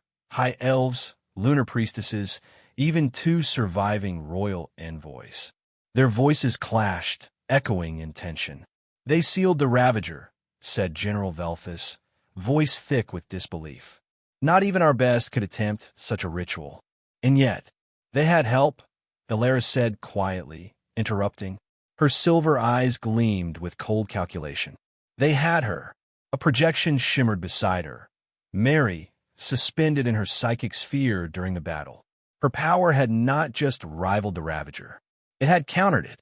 She is Luna-touched, the High Priestess whispered. An unnatural convergence. Alara stood. We've lost too much to keep fighting blindly. For now, we observe. We speak peace, but prepare for war. She turned toward the moonlight, voice like steel wrapped in silk. Send our emissary to Earth. Tell them we agree to a ceasefire. POV 3. Mary, INS Vikrant Medical Bay. The white ceiling above her blurred as tears slid quietly down her cheek. She hadn't cried during the battle. Not when facing the Ravager. Not when drawing on powers that bent her very soul. But now, as warm hands folded gently around hers, she couldn't stop. Diug, she whispered. He sat beside her bed, bruised and bone-weary, but alive. His long silver hair fell over his shoulders, unbraided, like when they first trained together as children of rival legacies. You came back to me, he said softly. After all that, you still returned. Mary tried to sit up. I felt you, even in the storm. Your presence kept me anchored. You nearly lost yourself. His voice cracked. When they said the containment chamber was fracturing, I thought. I almost did, she said, resting her forehead to his. But I remembered what I fight for. Who I love. They sat in silence, foreheads touching, hearts syncopated. Then Diug whispered, "When this war ends, I want to stand before the moon, before Luna herself, and ask her blessing." Mary smiled. "To marry a commoner?"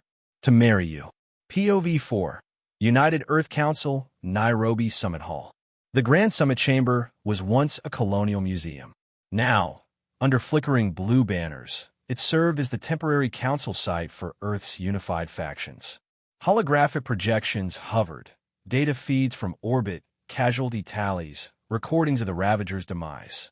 Admiral Lancaster, Prime Envoy Yuki Sato, and General Kofi Mensah stood before a singular, striking figure, Valen Thorn, the Elven Envoy. Her armor was ceremonial, not combative. Her eyes, sunset gold, spoke of things long buried beneath diplomacy. "I come with Queen Alara's words," Valen said, offering a scroll inscribed in silver leaf runes. A ceasefire, temporary but binding, a truce between the Elven Expeditionary Forces and the Unified Earth Defense Coalition. Lancaster arched a brow. "What's the catch?" Valen offered a thin smile. "No catch. Only time. She understands now the true threat buried on your world, and that we both nearly drowned beneath it." Sato spoke up. "And after the ceasefire?" Valen's answer was quiet. "After? That depends on how prepared you are for what's coming." POV 5. Valen Thorn, Duskfall Embassy, Nairobi Perimeter. Hours later, Valen stood beneath the shadow of the embassy dome, formerly a human opera house. Now, it housed elven scribes, translators, and discreet intelligence sensors. Ghost appeared at her side. His blade was sheathed, his expression unreadable. "You didn't tell them the full truth," he said. "I told them enough," she replied. "Let them enjoy their fragile peace." "You saw the vision Mary sent into the Ravager," he continued. "Didn't you?" Valen's voice dropped. "I saw gods older than Luna. I saw them slumbering in the Mariana Trench, beneath Antarctic ice, sealed under lunar temples, waiting." Ghost's hand tightened. "And the Queen?" Valen turned away. "She prepares for war, not because she desires conquest, but because she fears what Earth is waking." POV 6. Forestia, Royal Citadel, Inner Vaults. Queen Alara's War Council had been dismissed. Only she remained now, within the inner sanctum beneath the citadel, where few ever stepped foot. Before her stood the Moonstone Gate, sealed since the age of arrival. Now, silver veins glowed faintly across its edges. Ancient locks clicked softly, one by one. "The seal is weakening," the voice behind her said. "High Magister Narathai, clad in black and lunar blue." "The Earthlings are breaking what Luna once chained," Alara replied. "And if the abyssal gods rise again, shall we call the Ascendant Armada?" Narathai asked. Alara stared at the gate, her voice a whisper, full of dread and power. "No, not yet. But first we test the Earth. We send one more army." POV 7. Deep Earth, Temple of the Third Tide. Miles beneath Earth's crust, where even gravity bends strangely and light flickers against impossible architecture, the temple stirred. Carvings once cold now shimmered. Seals older than writing cracked at the edges. And something shifted in the dark. A heartbeat slow, titanic, hungry. POV 8. Diana, Lunar Research Archive, Secret Chamber. Diana scrolled through the holographic records retrieved from the Vikrant's sealed psychic log. Mary's encounter with the Ravager had dumped terabytes of memory impressions. She paused at a single image, sketched in the mind's eye. An astral throne, empty, surrounded by 7 broken moons. "That's not Luna's realm," she murmured. "That's something else." Behind her, a quiet voice spoke. "You're not the only ones studying ancient thrones." Diana turned to see a masked scholar, his robes marked with symbols from Earth's oldest faiths. "You are." He lowered his hood. "Someone who believes Earth is not the only one being invaded. Something is hunting the gods themselves." POV 9. Mary and Diug, Cliffside Gardens, INS Vikrant Dockport. The sun set over the bay, casting golden light over shattered coral and scorched sand. Mary leaned against Diug as they watched the ocean breathe. Her fingers brushed his. "Do you think peace will last?" she asked. "I think peace is never the end," Diug said. It's just a breath before the next scream. Fu. I've been through war, exile, and assassination plots. You learn pragmatism. She chuckled. Then her expression turned serious. If they come again, stronger, angrier, will we still fight together? Diug kissed her knuckles. I would fight the stars themselves for you. She looked into his eyes and saw only herself. Then let's build something worth protecting. POV 10. Queen Alara, Forestia throne room. Before her knelt the new war champion, a royal elven hybrid, half-born of a lunar priestess and an abyssal fragment. Hair like ink under starlight. A weapon grown in silence. Rise, she commanded. The hybrid rose, eyes glowing with abyssal fire. I name you Kareth, warden the rift. Lead the vengeance host. Let the stars burn. As drums began to beat in the distance, and ships formed in orbit, Queen Alara turned her gaze toward Earth. Softly, she whispered, ceasefire is merely silence before the storm. POV 1. Solomon Kane. Aboard the Pacific Star 2, near Ushuaia, Argentina. The morning sea was unnaturally still, as if the ocean itself held its breath. Solomon Kane leaned on the railing of the refurbished Pacific Star 2, his eyes fixed on the fading southern horizon. No pillars of smoke. No signs of battle. Only calm and the weight it left behind. He could still hear the cries of the dying in the Antarctic storm. Still feel the blood freezing on his fingers as he dragged her, Jamie, through the snow. She was safe now, reunited with her mother and looking towards a new future. Solomon, though, was still lost. I thought victory would feel like something, he muttered. Beside him, Admiral Henry Lancaster lit a pipe. The old man looked older than Solomon had ever seen him, his naval blues clean but creased, as if worn in too many lifetimes. It never does, Lancaster said, exhaling smoke. It only feels like silence. They stood there, two survivors from different generations, bonded by war and weighed down by peace. What now? Solomon finally asked. Lancaster didn't answer right away. The politicians will debate. The elves will send envoys. Earth's nations will rebuild, rearm, and prepare for whatever comes next. Solomon turned to him. And you? I have a family to protect. His eyes flicked toward the shore where Emma rested. And a daughter who might still call me father if I earn the right. You're not retiring, are you? I should have years ago. But if the next war comes from the stars, or from the gods beneath our seas, I want to be ready.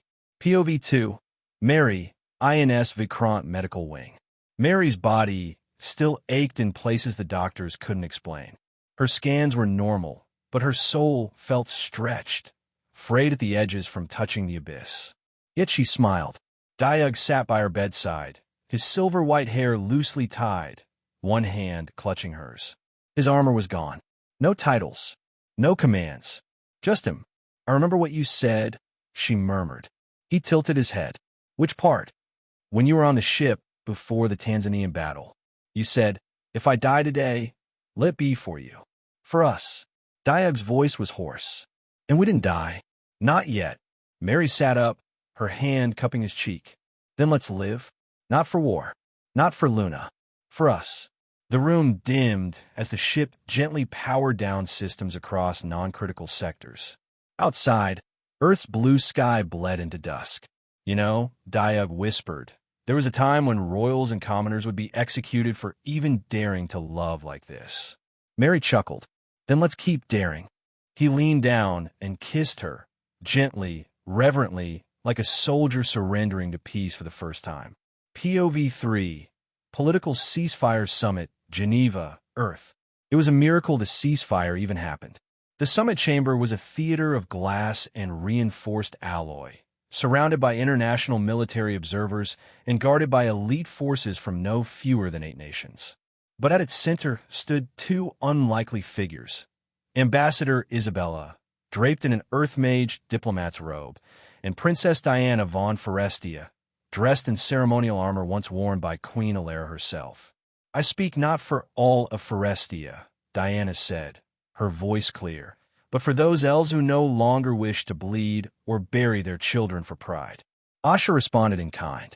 Then let this be more than a ceasefire. Let it be the beginning of an understanding. The world watched as their hands met in a traditional clasp.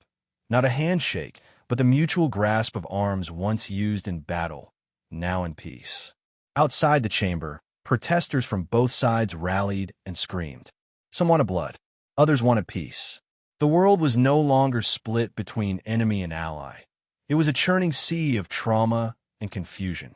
But inside that chamber, a seed was planted. POV 4. Forestia, inner temple of the lunar crown. Far across dimensions, Forestia burned under a different sky. In the moonlit throne room, Queen Alara stood before the stone visage of Goddess Luna, flanked by high elven generals and silent priestesses. Her face was tight, tired, changed. We were once the fire that shaped galaxies, she said, and now our children bow before humans. A murmur ran through the court. We could crush them, said High Marshal Weiler. Now that the Ravager is sealed, the path is clear again. The other gods are watching, waiting.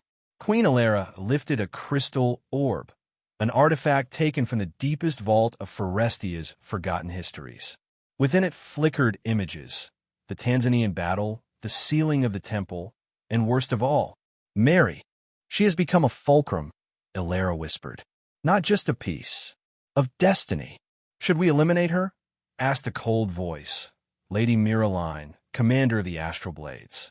No, Alara said. We will prepare our fleets. We will raise the sleeping cities. And when Earth grows complacent, she turned to a sealed gateway beneath the palace, one older than Forestia's first monarch. We will come through the true gate. POV 5. Jamie Lancaster, Geneva Medical Research Center. Jamie sat up in her bed, the light from the window painting golden bars across her skin. Her father had just left. Her mother sat in the chair, reading the same passage of the same book for the third time, eyes flicking to Emma's face every minute. I'm okay, Mom, Jamie whispered. Her mother said nothing. I'm not going to Antarctica again. Still no answer. I think I want to study oceanology. Maybe help protect the rift. That finally earned a reaction. Her mother closed the book. You almost died, she said. Twice. I didn't, Emma replied. Because Solomon came. Because people fought for me. Because we all did something together. Her mother nodded, finally letting the tears flow. They both cried quietly, not from pain, but from the soft, shattering release of survival. POV 6. Solomon Kane, Dockyard Rooftops, Ushuaia. Solomon stood on the rooftop watching the sunset, hands in the pockets of a worn jacket. Below, workers were rebuilding a civilian terminal, singing songs in Spanish and Quechua. No military drills. No gunfire. He looked at his phone. No new orders. No urgent messages. Peace had come, and he had no idea how to live in it. Planning to brood all night? Came a voice. It was Valen Thorne, the leader of neutralist L faction, now acting as an unofficial bridge between rogue human factions like Spectre and Earth governments. I don't know how to do anything else, Solomon replied. You saved a girl. Helped save the planet. Peace isn't the end of the story. It's the beginning of a stranger one. Solomon looked down at the workers, then up at the stars. Then let's see how strange it gets.